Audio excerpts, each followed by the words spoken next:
जी हाँ दोस्तों, ये हमारा semester 3 major paper 5 political science का महासंग्राम वीडियो होने वाला, जिसमें से एक ही वीडियो के अंतर्गत हम सभी 15-15 मार्क्स के जितने भी सारे इंपॉर्टेंट क्वेश्चन है, जो 9 का 9 हमारा इंपॉर्टेंट क्वेश्चन है, सभी का आंसर देखने वाले हैं। और जो ये 5 मार्क्स का बचेंगे, इसका भी हम लोग आंसर देखने वाले हैं। ठीक है, ये हमारा वीडियो का सबसे खासियत बात ये दोस्तों कि जितने भी सारा आंसर करवाया गया ना, इसमें सारा का सारा आसान भाषा में ट्रिक के साथ करवाया गया है। जी हाँ, ट्रिक के साथ। ठीक है, तो एक का करके हम आपको बताएंगे। और देखिए दोस्तों, वीडियो के अंत में हम आपको प्रीवियस ईयर का पेपर और एमसीक्यू क्वेश्चन भी बताएंगे। मतलब सिर्फ आपको एक ही वीडियो देखना है, जो आपका सेमेस्टर 3 का मेजर पेपर 5 पॉलिटिकल साइंस का है, इसका केवल आपको एक ही वीडियो देखना है। एक ही वीडियो में सारा कंप्लीट हो गया है। ठीक है, और देखिए दोस्तों, आप लोग चैनल पर अगर नए हैं तो सब्सक्राइब कर लीजिए, और दोस्तों में शेयर नहीं करते हैं आप लोग। ठीक है, शेयर कीजिए, अधिक से अधिक व्यूज जाएगा, तभी हम आप लोगों के लिए काम कर पाएंगे, है ना। चलो, तो सेमेस्टर 3 जिनका मेजर पेपर 5 है, पॉलिटिकल साइंस है, इसका हम लोग देखने वाले हैं केवल इंपॉर्टेंट क्वेश्चन और इंपॉर्टेंट क्वेश्चन के आंसर। हो सकता है कि बुक वाला आप लोगों को लगे कि बुक वाला क्वेश्चन थोड़ा अलग और ये वाला थोड़ा अलग है, तो भाई जो मैं आपको बता रहा हूँ ना, ये पढ़ के जाओ, क्योंकि मैंने प्रीवियस ईयर को भी देखा है, जो बुक में दिया उसको भी देखा, और जो इस पर आ सकता है उसको भी मैंने देखा है। ठीक है, जैसे मैंने इसके पहले मेजर पेपर 4 बताया था, वैसे ही मेजर पेपर 5 में भी क्वेश्चन आएंगे। इधर उधर कुछ मत देखो, जो मैं आपको बता रहा हूँ उस चीज़ को आप सिर्फ पढ़ो। ठीक है, बुक में ऐसे क्वेश्चन दिया गया जो एग्जाम में पूछेंगे ही नहीं। हाँ, कुछ क्वेश्चन दिए गए हैं जो मैच करेंगे, लेकिन सारा क्वेश्चन आपको बुक से मैच नहीं करेंगे। ठीक है, जाके देख लो प्रीवियस ईयर का पेपर। ठीक है, तो एक का करके हम लोग आंसर को देखने वाले हैं, और इस पूरे आंसर को, जितने भी सारे यहाँ पे क्वेश्चन दिया गया, सभी आंसर को हम लोग देखेंगे। इसमें से जो हमारा 1 या 2 वीडियो ऐसा है दोस्तों जो पुराना वीडियो, बाकी सारा का सारा न्यू वीडियो है। देखिए, पहला क्वेश्चन है कि भारत में स्थानीय स्वशासन के विकास पर एक निबंध लिखें, या तो कहीं भी अगर स्थानीय स्वशासन आ जाए, आंसर आपको सेम लिखना है। तो क्वेश्चन है कि भारत में स्थानीय स्वशासन के विकास पर एक निबंध लिखिए। ठीक है, तो जब भी आपका स्थानीय स्वशासन से लेकर के रिलेटेड आएगा, तो आपको यही चीज़ें डालना है। ठीक है, हो सकता है ऐसे दे सकता है कि भारत में स्थानीय स्वशासन का परिभाषा दें, अर्थ बताइए, तो यही सब चीज़ें आपको लिखना है। ठीक है, तो पहले मैं बताना चाहूँगा कि स्थानीय स्वशासन का मतलब क्या होता है। अगर ये समझ गया ना, तो पूरा टॉपिक आपको कभी दिक्कत नहीं करेगा। स्थानीय मतलब होता है जहाँ पे हम रहते हैं, जिस स्थान पर हम रहते हैं। मान लो कि हम गांव में रहते हैं, तो कहाँ का स्थानीय हो गया, कहाँ का स्थानीय निवासी हो गया, गांव का हो गया। ठीक है, तो स्थानीय मतलब होता है जहाँ पे हम रहते हैं। और स्वशासन का मतलब हो गया शासन करना। शासन मतलब आप लोग समझ रहे हैं कि जैसे हमारे घर में कौन शासन करता है, हमारा पिताजी करता है। पिताजी मतलब समझ रहे हैं, हमारे घर को चलाने का काम कौन करता है, नियम कानून जो भी हमारे घर में बनेगा नहीं बनेगा वो हमारे पिता बनाएगा, तो उसी को बोलते हैं शासन करना, यानी कि नियम कानून बनाना, नियम कानून को चलाना, यानी कि मैन मालिक। ठीक है, तो स्थानीय स्वशासन का मतलब हो गया कि जिस स्थान पर हम रहते हैं ना, वहाँ का नियम कानून हम खुद बनाएंगे, नियम कानून का विकास हम खुद करेंगे, क्या होना है क्या नहीं करना है वो हम खुद विचार करेंगे, तो इसी को बोलते हैं स्थानीय स्वशासन। अब ये किसी घर से रिलेटेड नहीं है, ये पंचायत से रिलेटेड है, ग्राम पंचायत जिला से रिलेटेड है, यानी कि गांव के लोग, ग्राम पंचायत के लोग जिस स्थान पर रहते हैं, यानी कि ग्राम पंचायत में जो रहते हैं, वहाँ के लोग जब खुद से शासन करेंगे, खुद से नियम कानून बनाएंगे, तो उसी को हम लोग बोलते हैं स्थानीय स्वशासन। अब मान लो कि हमारे गांव में, हमारे पंचायत में कहाँ पे सड़क बनाना है, कहाँ पे नदी बनाना है, कहाँ पे जंगल लगाना है, क्या वो चीज़ें पंचायत से हम लोग मिल करके काम करते हैं इस पे। ऐसा नहीं कि हमारा सरकार आएगी और बोलेगी नहीं यहाँ पे आपको तालाब खुदवाना है, यहाँ पे कुआं खुदवाना है, ऐसा नहीं होता है। ऐसा हम लोग ग्राम पंचायत के लोग बैठ करके बात करते हैं। हाँ, जब तालाब खुदवाना होता है तो सरकार उसमें मदद करती है, पैसा देती है, लेकिन कहाँ पे नियम बनाना है, कहाँ पे कैसे बनाना है, हम लोग अपने गाँव में नियम बनाते हैं। हो सकता है कभी चोर वगैरह आता है, तो हम लोग क्या करते हैं, जो होता है ना, रात भर जगते हैं, हर लोगों का हिस्सा बढ़ जाता है, तो ये हम लोग अपने से नियम बनाते हैं। लेकिन अगर हम लोगों को नियम में कुछ मदद की जरूरत होता है तो सरकार मदद करती है। ठीक है, तो हम लोग यहाँ के पंचायत के लोग क्या कर रहे हैं, यानी गाँव के लोग क्या कर रहे हैं, खुद से हम लोग क्या कर रहे हैं, नियम कानून बनाएंगे, और उसी के अनुसार से हम लोग काम करेंगे, और उसी के अनुसार से हम लोग जो भी समाज में दिक्कत होता है, किसी भी लोगों को दिक्कत होता है, तो क्या सरकार आती है यहाँ पे सुलझाने के लिए? नहीं, हम लोग खुद ही बैठ करके क्या करते हैं, उसके प्रॉब्लम को सुलझाते हैं। ठीक है, तो इसी को बोलते हैं स्थानीय स्वशासन, कि वहाँ के लोगों द्वारा खुद का शासन, वो लोग खुद वहाँ पर नियम कानून बनाएंगे। ठीक है, चलिए अब हम टॉपिक को पढ़ते जाएंगे।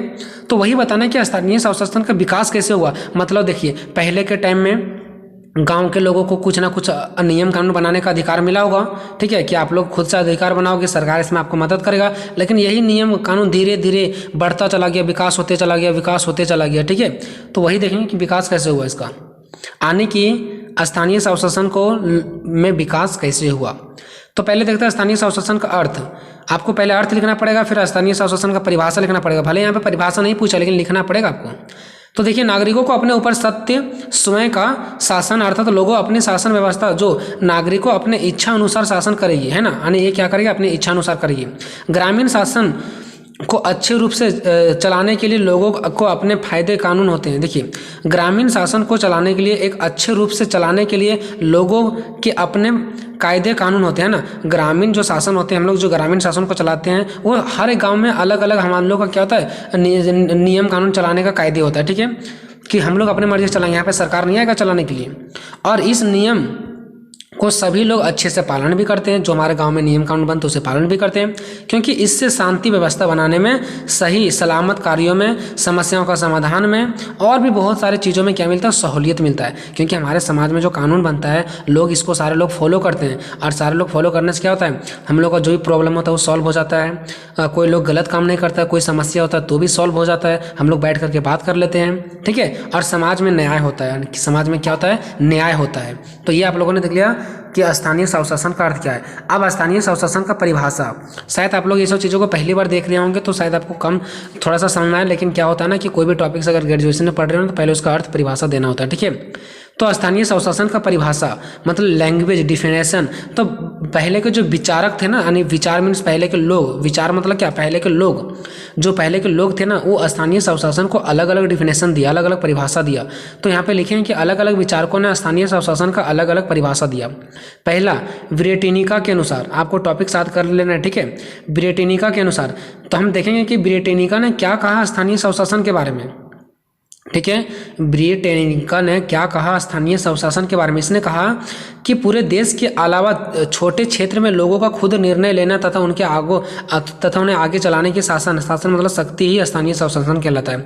देखिए, ब्रिटेनिका जो आदमी था ना, इसने ये कहा ना कि स्थानीय स्वशासन क्या है, तो इसने कहा कि पूरे देश को चलाने के लिए, पूरा देश के अलावा पूरा देश को छोड़ करके छोटे छोटे गाँवों में, छोटे छोटे क्षेत्रों में भी वहाँ के लोगों का खुद का निर्णय लेना तथा उस नियम कानून को आगे बढ़ाने का शक्ति उस लोगों में खुद ही होना चाहिए। इसी को बोलते हैं स्थानीय स्वशासन। यानी छोटे छोटे गाँव में लोगों का कैसे काम करना, कैसे नियम कानून बनाना है, इस पर लोगों का खुद से क्या होना चाहिए, खुद से उन लोगों का शक्ति प्राप्त होना चाहिए। तो इसी को बोलते हैं स्थानीय स्वशासन। अब देखते हैं गोल्डिंग के अनुसार इसने क्या कहा स्थानीय स्वशासन को, इसने किस प्रकार से डिफिनेशन दिया। तो इसने कहा कि एक बस्ती के लोगों, एक बस्ती मतलब वही गांव, एक बस्ती के लोगों द्वारा अपने मामलों का स्वयं ही प्रबंधन यानी रक्षा करना स्थानीय स्वशासन कहलाता है।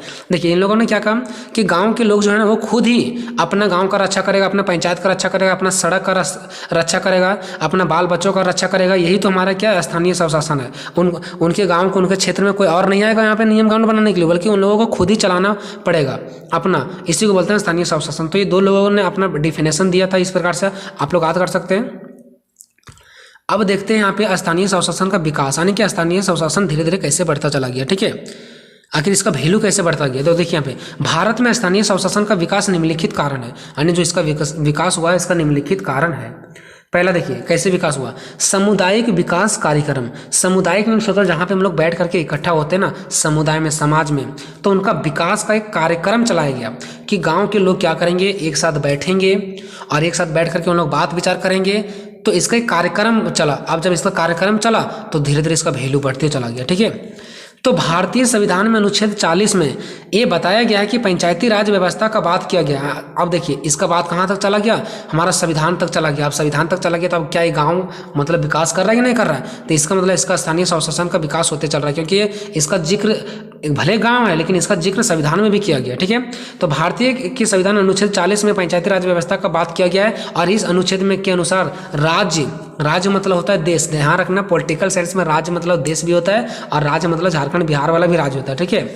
तो ये है हमारा देश के बारे में, यानी कि इस अनुच्छेद के अनुसार देश ग्राम पंचायतों का संगठन करने के लिए कदम उठाएगा। आने देखिए 40 में क्या बताया गया है कि जो हमारा देश है ना, वह ग्राम पंचायतों में क्या करेगा, संगठन बनाएगा, यानी लोगों को समुदाय बनाएगा, समाज बनाएगा, बैठने का संस्था बनाएगा। आप लोग भी देखोगे गांव में बहुत सारा संस्था चलती है, बैठक होता है, बाहर बाहर से लोग भी आते हैं, तो है ना कहीं बात ये जो होता है ना कि जो हमारा संविधान में बताया गया है कि ग्राम के पंचायत के लोगों में हमेशा क्या होगा, बैठक होगा, ठीक है, और संगठन करने के लिए कदम उठाएगा, और उन्हें ऐसी शक्ति और अधिकार प्राप्त होगा जिससे वो स्वायत्तता यानी कि स्वायत्तता शासन का के लिए जरूरी है। यानी कि देखिए अनुच्छेद 40 में बताया गया कि उन लोग बैठक भी करेंगे और उन्हें कुछ अधिकार भी प्राप्त होगा, उन्हें क्या होगा, कुछ अधिकार भी प्राप्त होगा ग्राम पंचायतों को।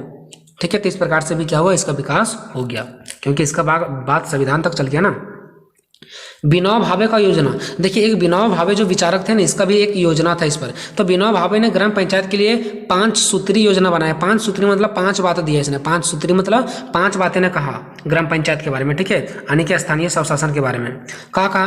पहला कहा कि प्रत्येक पंचायत को एक अध्याय का संगठन बनाना चाहिए। अध्ययन मतलब क्या, जहाँ अध्ययन मतलब क्या, जहाँ पे पढ़ाई करते हैं, यानी तो इसने कहा प्रत्येक पंचायत को एक अध्ययन का संगठन बनाना चाहिए, मतलब एक ऐसा समाज बनाना चाहिए जो अध्ययन का हो, मतलब एजुकेशन वाला क्या होना चाहिए, संगठन होना चाहिए। ना कि वहाँ पे जाओ और एक मतलब अनपढ़ वाला बातें करो, नहीं, एक अध्ययन का संगठन बनाना चाहिए, मतलब एक एजुकेशन का, ताकि इससे ये होगा ना, ताकि गाँव के लोगों को दुनिया में होने वाले विकास का ज्ञान का प्राप्त हो सके और वो भी अपना विकास कर सके। मान लो कि गाँव के लोग देखिए ज़्यादा बाहर वगैरह घूमते नहीं है, तो बाहर में क्या विकास हो रहा है नहीं हो रहा है कैसे पता चलेगा, जब वो लोग क्या करेंगे, एक अध्ययन का संगठन बनाएंगे। तो उसमें पढ़ा लिखा लोग आएंगे और बताएंगे कि देश में ऐसे ऐसे विकास हो रहा है, खेती बाड़ी का नया टेक्नोलॉजी आया है, तो आप लोग को भी यही टेक्नोलॉजी अपनाना पड़ेगा। तो कब होगा ऐसा, जब पढ़े लिखे लोगों का एक अध्ययन का संगठन बनेगा तभी ना। दूसरा इसने क्या बताया, दूसरा इसने बताया कि गांव में उत्पादन में वृद्धि तथा गांव में फैली बेकारी समस्या का समाधान, क्योंकि इसके बिना गांव के वासियों का विकास नहीं हो पाता है। इसने कहा कि गांव में क्या होना चाहिए, उत्पादन, जो गांव में लोग खेती बाड़ी को उत्पादन करते हैं उसमें वृद्धि होना चाहिए, और गांव में जितने भी सारे प्रॉब्लम है लोगों के पास वो समस्या सॉल्व होना चाहिए, तभी गाँव के लोगों का विकास होगा, नहीं तो नहीं होगा। तो ये भी एक विकास का कारण है। तीसरा, भूमि का विभाजन सभी में होना चाहिए। इसने क्या कहा, विनोबा भावे ने, इसने कहा कि जो भूमि का विभाजन है, यानी कि जमीन का बंटवारा, वो सभी लोगों में समान होना चाहिए। ऐसा नहीं कि सरकार किसी को ज़्यादा भूमि दे दिया तो किसी को कम दे दिया। अगर भूमि का बंटवारा सरकार करती है तो गांव के सभी लोगों को समान अधिकार मिले। अभी आप लोग देख रहे हैं कि बड़े बड़े लोग क्या कर रहे हैं, जमीन को हथिया रहे हैं, अपना अपना कागज पत्र बना करके क्या कर रहे हैं, अपना बना रहे हैं। तो ऐसा सरकार नहीं होना चाहिए, ऐसा कहना था इसका। चौथा था कि पंचायत का शक्ति जन साधारण के लोगों के समर्थन में होनी चाहिए, यानी कि पंचायत का शक्ति, पंचायत में कौन सा शक्ति लागू करना, कौन नियम कानून बनाना है, ये सब शक्ति किस में होना चाहिए, जन साधारण के लोगों में होना चाहिए। जो जन साधारण के लोग कहेंगे उन्हीं में समर्थन होना चाहिए। ऐसा नहीं कि जन साधारण के लोग को नहीं मानना चाहिए, जो ये लोग कहेगा वही होना चाहिए। ठीक है। पांचवा कहा कि पंचायत का यह उत्तरदायित्व होना चाहिए, यानी पंचायत का यह कर्तव्य है कि उनके पंचायत में कोई भी लोग भूखा नहीं मरे। पंचायत का यह कर्तव्य है कि कोई भी लोग भूखा नहीं मरे, और अगर पंचायत में कोई भी लोग भूखा मर जाता है तो अभी भी ये नियम है कि डायरेक्टली हमारा मुखिया जी पर क्या होता है, केस दर्ज हो जाएगा अगर कोई पंचायत में भूखे मरा है तो। इसका दायित्व है पंचायत का, पंचायत मतलब हमारा मुखिया जी का। अब तीसरा रीजन देख सकते हैं, यहाँ तो हो गया। पहला रीजन क्या था, समुदाय का विकास, यानी कि एक संविधान, यानी कि एक समाज का बैठक। दूसरा, विनोबा भावे का 5 सूत्री योजना। ठीक है। तीसरा देख सकते हैं बलवंत राय मेहता समिति, एक बलवंत राय का मेहता समिति भी था। इसने त्रिस्तरीय व्यवस्था दिया, इसने 3 को स्तरीय व्यवस्था दिया, यानी कि 3 रूल्स बताया। इसके पहले जो विनोबा भावे था 5 सूत्री बताया, इसने 3 सूत्री बताया। ठीक है। पहला बताया कि जिला स्तर पर जिला परिषद, इसने कहा कि जिला स्तर पर जिला परिषद काम करेगा, और खंड स्तर पर पंचायत समिति काम करेगा, और ग्राम स्तर पर पंचायत काम करेगा। देखिए क्या होता है, सो पंचायत सबसे नीचे होता है और जिला परिषद सबसे ऊंचा होता है, और ये दोनों के बीच में होता है पंचायत समिति। पंचायत और जिला परिषद में क्या हो रहा है नहीं हो रहा है, ये दोनों को मिला करके कैसे चलाना है, वो होता है पंचायत समिति का काम। ठीक है। तो बलवंत राय ने 3 चीज़ों को बताया कि एक हमारे देश में जिला स्तर होना चाहिए जो जिला स्तर पर काम करेगी, और खंड स्तर होना चाहिए जिस पर पंचायत समिति में काम करेगी, और एक ग्राम स्तर होना चाहिए जो पंचायत का होना चाहिए, यानी पंचायत होगा, पंचायत समिति होगा और जिला परिषद होना चाहिए। जब ये 3 होगा तो पंचायत में भी विकास होगा, जिला परिषद में भी विकास होगा, और ये दोनों को मिलाने का काम कौन करेगा, पंचायत समिति यानी बीच वाला काम करेगा। तो ऐसा बलवंत राय मेहता ने कहा। तो देखिए यहाँ पे भी पंचायत का बात चला है, तो ये यहाँ पे भी पंचायत का विकास हो रहा है, यानी कि स्थानीय स्वशासन का। चौथा है अशोक मेहता समिति। अशोक मेहता समिति भी इसने 2 स्तरीय का दिया था। इसने बलवंत के त्रिस्तरीय व्यवस्था को द्विस्तरीय व्यवस्था को स्वीकार किया। देखिए जो ये बलवंत राय था ना, बलवंत राय, तो बलवंत राय ने त्रिस्तरीय दिया था, जबकि अशोक मेहता ने त्रिस्तरीय को स्वीकार नहीं किया। इसने कहा नहीं, 2 स्तरीय होना चाहिए। ये 2 स्तरीय कौन कौन सा होना चाहिए, इसने कहा एक राज्य स्तर पर होना चाहिए और एक जिला स्तर पर। ये राज्य का मतलब है झारखंड बिहार वाला। ठीक है। तो राज्य स्तर पर होना चाहिए और डायरेक्टली जिला स्तर पर होना चाहिए, इसके बीच में कुछ नहीं होना चाहिए, ऐसा इसने ये कहा था। पांचवा, 73वां और 74वां संविधान संशोधन, ये हम लोग पढ़ेंगे भी इसमें, ठीक है। तो 73वां और 74वां संविधान संशोधन मतलब क्या था? संविधान संशोधन मतलब संविधान में कुछ चीज़ें को लागू किया गया था, कुछ नियम कानून को ऐड किया गया था।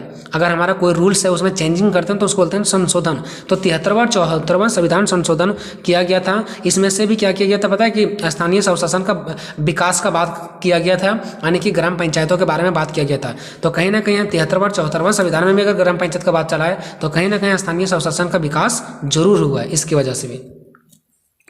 छठा है अन्य समितियां। अब देखिए और भी बहुत सारे समितियां, अतः इस प्रकार के अनेकों भी और भी समितियां जिसकी वजह से क्या हुआ है, मुख्य अदा किया, यानी कि जो विकास में मुख्य भूमिका अदा की है। बहुत सारे ऐसे समितियां जो स्थानीय स्वशासन के विकास में मुख्य भूमिका अदा की है, ठीक है। सारा कुछ लिखने के बाद आप सभी को पता होगा कि निष्कर्ष लिखना बहुत जरूरी था। निष्कर्ष क्या होता है कि अभी तक आप लोगों ने पूरा इतना देखो 4 पेज का आंसर है, तो 4 पेज में ये आपने क्या पढ़ा नहीं पढ़ा इसको 4 लाइन में बताना है। तो हम बता दिए कि अतः उपरोक्त लिखी गई शब्दों से, यानी कि ऊपर लिखी गई बातों से इस बात का पुष्टि होती है कि ऐसे अनेकों कारण हैं जो स्थानीय स्वशासन के विकास में अपना भूमिका अदा की है। यानी ऐसे बहुत सारे कारण है जिसकी वजह से स्थानीय स्वशासन के विकास हो पाया है और इतना आगे बढ़ा है। अगर बचपन से ही स्थानीय स्वशासन का इतना संविधान में जिक्र नहीं होता, लोग इसके बारे में नहीं सोचते, तो शायद ये इतने विकास नहीं कर पाता और लोग ये ग्राम पंचायत के बारे में आज तक कोई भी नहीं सोच पाता, ठीक है। तो आइए दोस्तों ये वीडियो आपको कैसा लगा, ठीक है, आपको कमेंट बॉक्स में जरूर बताना। और दोस्तों पास पहली बात कि दोस्तों में शेयर जरूर करना है, क्योंकि शेयर करने से हर लोगों का प्रॉफिट होगा, मुझे भी थोड़ा हौसला जाएगा कि मेरा वीडियो को इतने लोग देखते हैं, ठीक है। क्वेश्चन नंबर दूसरा, 73वें संविधान संशोधन की विशेषताओं का वर्णन करें। देखिए दोस्तों ये जो क्वेश्चन है वो इस बार के लिए इंपॉर्टेंट नहीं है, लेकिन 5 मार्क्स के लिए आप पढ़ सकते हैं या तो इसको आप छोड़ भी सकते हैं। तो देखते हैं कि किस प्रकार से आप सभी को लिखना है। तो 73वें संविधान संशोधन की विशेषता इस प्रकार है। तो देखिए मैंने यहाँ पे पॉइंट बाय पॉइंट लिख दिया, लेकिन इसको नीचे मैंने एक्सप्लेन नहीं किया है। जो मैंने डॉट डॉट डॉट ऐसे डॉट डॉट करके मैंने चिन्ह दे दिया है, यहाँ पे आप लोग को एक्सप्लेन करना है, ठीक है। हम सब मेन पॉइंट बताएंगे, आपको नीचे एक्सप्लेन करते हुए जाना है, ठीक है। अगर 2 लाइन में एक्सप्लेन करते ना तो मैंने 10 पॉइंट बताया, 10 दूना 20 मार्क्स ऑलरेडी हो जाएगा, ठीक है।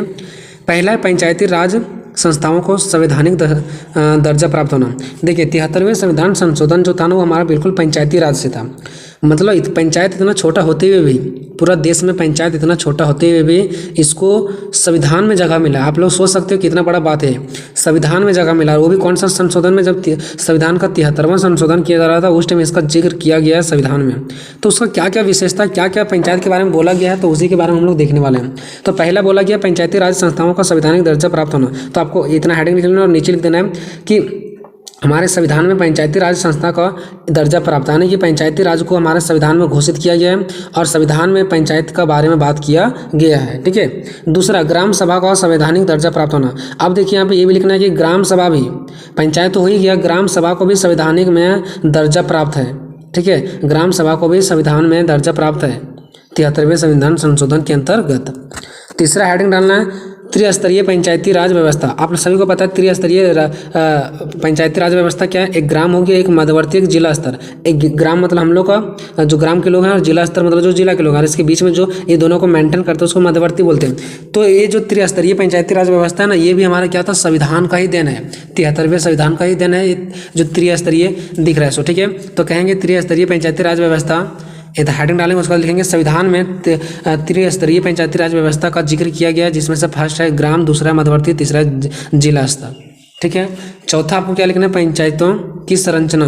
पंचायतों की संरचना मतलब होता है गठन, तो लिखना पंचायतों के गठन किया जाता है, यानी कि पंचायतों में भी क्या किया जाता है, चुनाव किया जाता है, वहाँ के सदस्य चुने जाते हैं, और सदस्य जो चुने जाते हैं वह एक लिमिटेड समय तक होते हैं, और वही लिमिटेड समय तक के अंतर्गत उनको कार्य करना पड़ता है और उनका चुनाव भी होता है, और जो नियम कानून होते हैं उसी के अंदर रह करके वो काम करता है, और उसी के अंदर उसको चुना भी जाता है, ठीक है।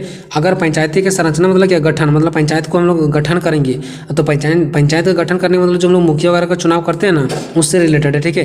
तो इसके बारे में बताना आपको यहाँ पे। पाँचवा, पंचायती राज संस्थाओं में स्थानों का आरक्षण। देखिए पंचायती राज संस्था, तो जो 73वां संविधान संशोधन था ना, इसमें से पंचायती राज का तो बात किया ही गया था, और पंचायती राज के अंतर्गत ये भी बात किया गया था कि स्थानों का आरक्षण, मतलब जो लोग गरीब हैं, जो लोग पिछड़े जाति के लोग हैं, उससे आरक्षण मिलेगा। जैसे पिछड़ा जाति, अनुसूचित जनजातियों, महिलाओं को, ये सबको क्या मिलेगा, एक आरक्षण मिलेगा, मतलब एक अलग से अधिकार इन लोगों को मिलेगा, जो कि अभी भी हम लोग देख पा रहे हैं, ठीक है। परीक्षा फॉर्म में गर्ल्स का फी नहीं लगता है। तो कहीं ना कहीं पंचायती राज व्यवस्था का जो 73वें संविधान संशोधन है, इसमें से आरक्षण का भी बात किया गया था, तो ये हमारा विशेषता ये भी है। छठा, पंचायतों का कार्यकाल। पंचायतों का जो कार्यकाल है वो 5 सालों के लिए होती है और 5 साल के अंदर ही पंचायतें की जो मुखिया होती है उससे क्या करना पड़ता है, काम करना पड़ता है, उसी के अंदर उसको काम करना पड़ता है। ये भी हमारा 73वें संविधान संशोधन में जिक्र किया गया है। पहले क्या होता था कि पंचायतों में कोई भी कार्यकाल नहीं होता था, जितना साल तक उसको टिकना है वो टिक सकता था अपने से, लेकिन नहीं, अब 5 साल तक लिमिटेड कर दिया गया। कब से? 73वें संविधान संशोधन के बाद से। सदस्यता के लिए योग्यता, ठीक है, अन्य सदस्यों के लिए योग्यता, यानी अगर कोई पंचायत में बनना चाहेगा सदस्य तो उसकी क्या योग्यता होना चाहिए।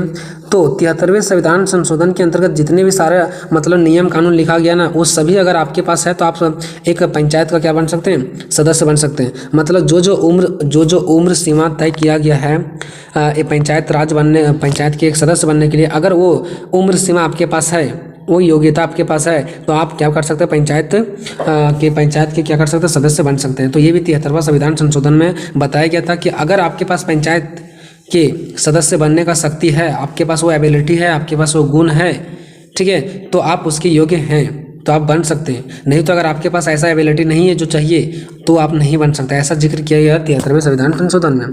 8वां, पंचायतों की शक्तियाँ। पंचायतों का शक्तियाँ, अगर आपको कहीं दिक्कत हो रहा है तो कॉल करके भी पूछ सकते हो, ठीक है। पंचायतों की शक्तियाँ, अब देखिए यहाँ पे क्या है, 73वें संविधान संशोधन के अंतर्गत पंचायतों को कुछ शक्ति मिला है और उस शक्ति को पंचायतों को फॉलो करना पड़ता है और उस शक्ति से बाहर भी नहीं जाना पड़ता है। जितना ही शक्ति प्राप्त है उतना ही शक्ति इन लोगों को यूज करना पड़ता है, यानी कि प्रयोग करना पड़ता है। 9वां है, कुछ क्षेत्रों में इस भाग का लागू ना होना। अब देखिए कुछ क्षेत्र में है ना जो पंचायती राज का लागू नहीं किया गया। ऐसा नहीं है कि सभी राज्य में या तो सभी क्षेत्र में पंचायती राज व्यवस्था को लागू किया गया, ऐसा नहीं है। 73वें संविधान संशोधन के अंतर्गत सभी क्षेत्रों में पंचायती राज व्यवस्था लागू करना मतलब नहीं लागू किया गया। कुछ क्षेत्र में इस भाग का लागू नहीं किया गया और कुछ क्षेत्र में किया गया है। कुछ क्षेत्र में नहीं बल्कि बहुत सारे क्षेत्र में किया गया, लेकिन कुछ क्षेत्र में नहीं किया गया है। किसके अंतर्गत? 73वें संविधान संशोधन के अंतर्गत।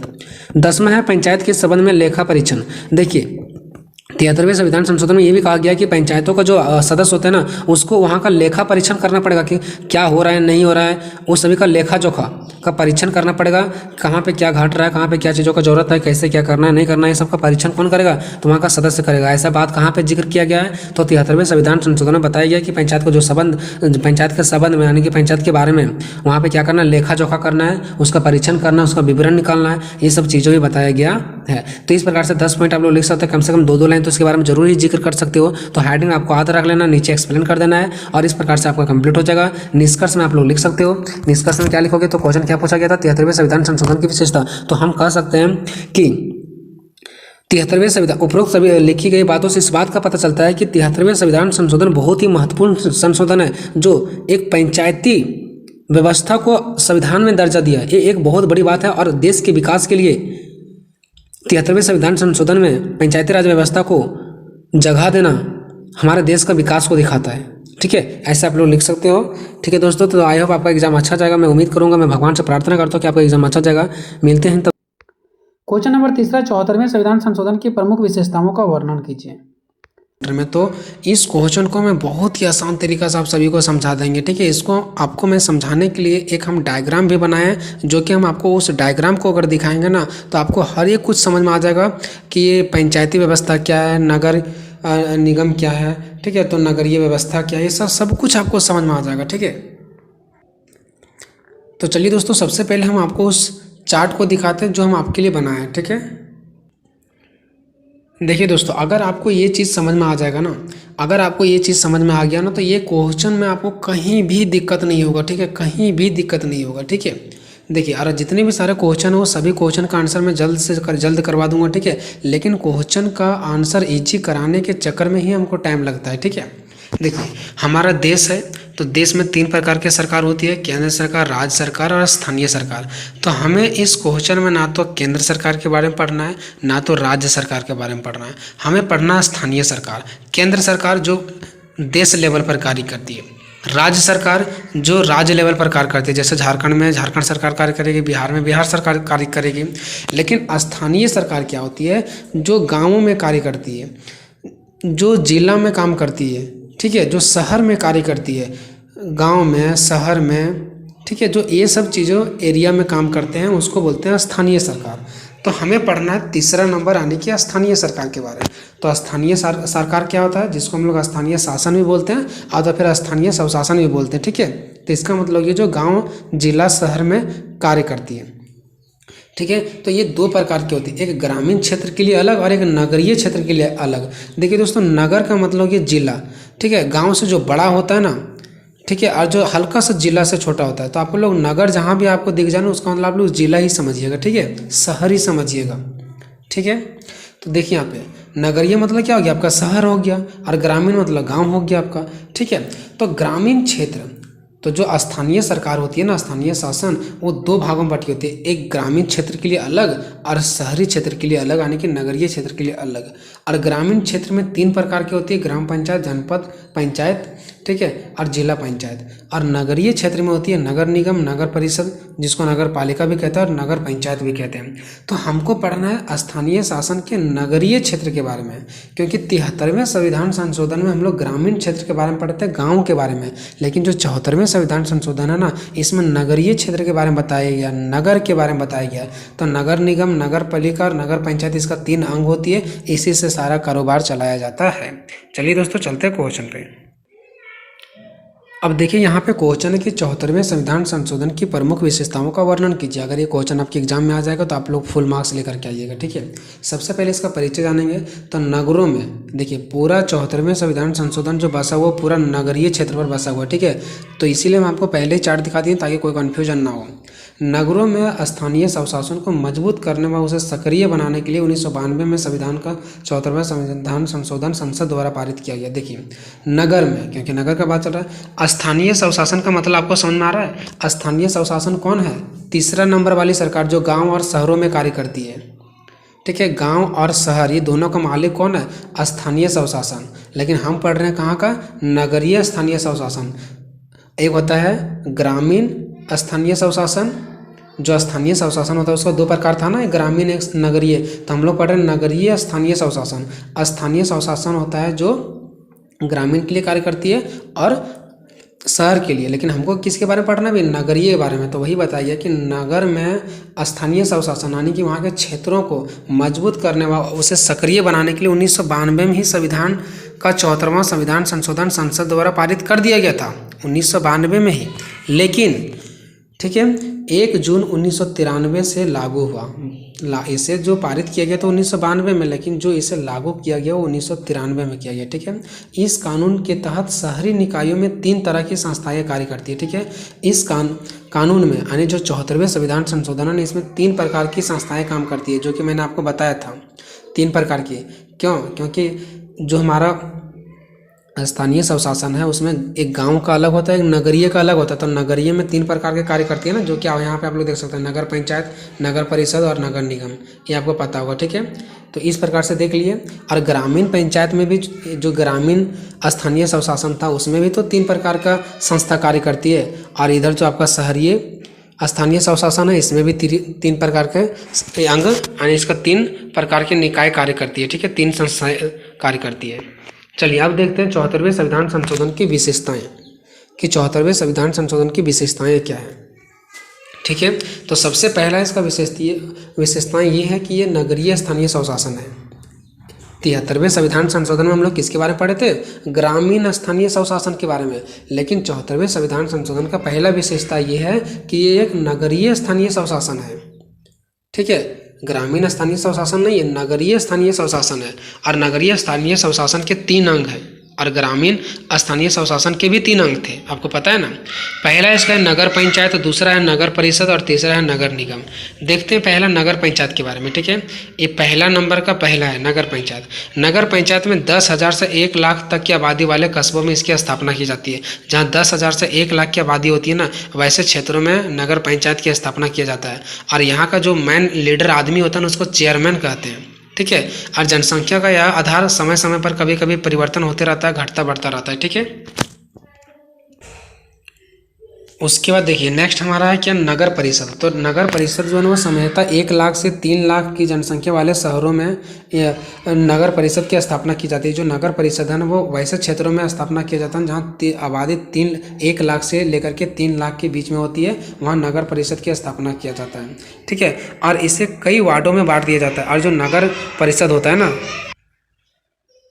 अब देखिए नगर परिषद इतने बड़े होते हैं तो इसे कई वार्ड में बांट दिए जाते हैं। जैसे गांव में वार्ड नहीं होता वैसे बांट दिया जाता है। और प्रत्येक वार्ड से एक पार्षद का जनता द्वारा क्या था, सीधे निर्वाचित किया जाता है। देखिए सबसे पहले नगर परिषद में कितना बड़ा होता है तो उसको वार्ड में बांट दिया जाता है। और प्रत्येक वार्ड में जितने सारे वार्ड होता है ना उसका एक पार्षद यानी कि इसका एक परिषद जिसको बोल सकते हैं। ठीक है, यहाँ पे उसको हम पार्षद बोल रहे हैं। ठीक है, पार्षद यानी कि परिषद एक उसका एक व्यक्ति जो होता है वो जनता द्वारा सीधे निर्वाचित किया जाता है। ठीक है, निर्वाचित मतलब सीधे चुना जाता है। नगर परिषद के प्रमुख को उसका अध्यक्ष कहते हैं। ठीक है, समझ में आ गया आपको।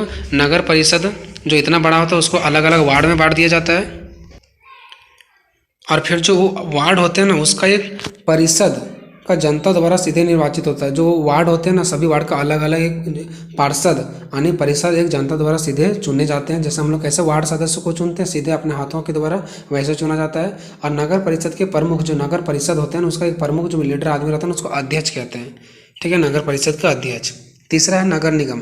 3 लाख से अधिक जनसंख्या वाले बड़े शहरों में नगर निगम की स्थापना की जाती है। इसका प्रमुख मेयर कहलाता है। इसका प्रमुख क्या कहलाता है, मेयर कहलाता है।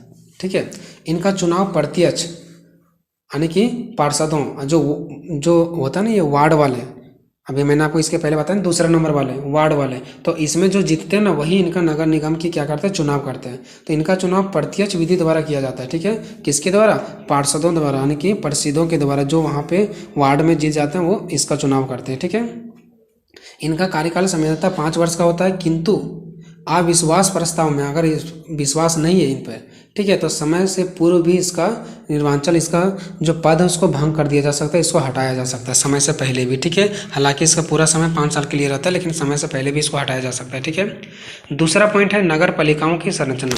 अब देखते हैं कि नगर पालिका क्या है। तो वही नगर पालिका जो नगरों में रहती है, नगर में रहती है, एक ग्रामीण का बात नहीं कर रहा, नगर में।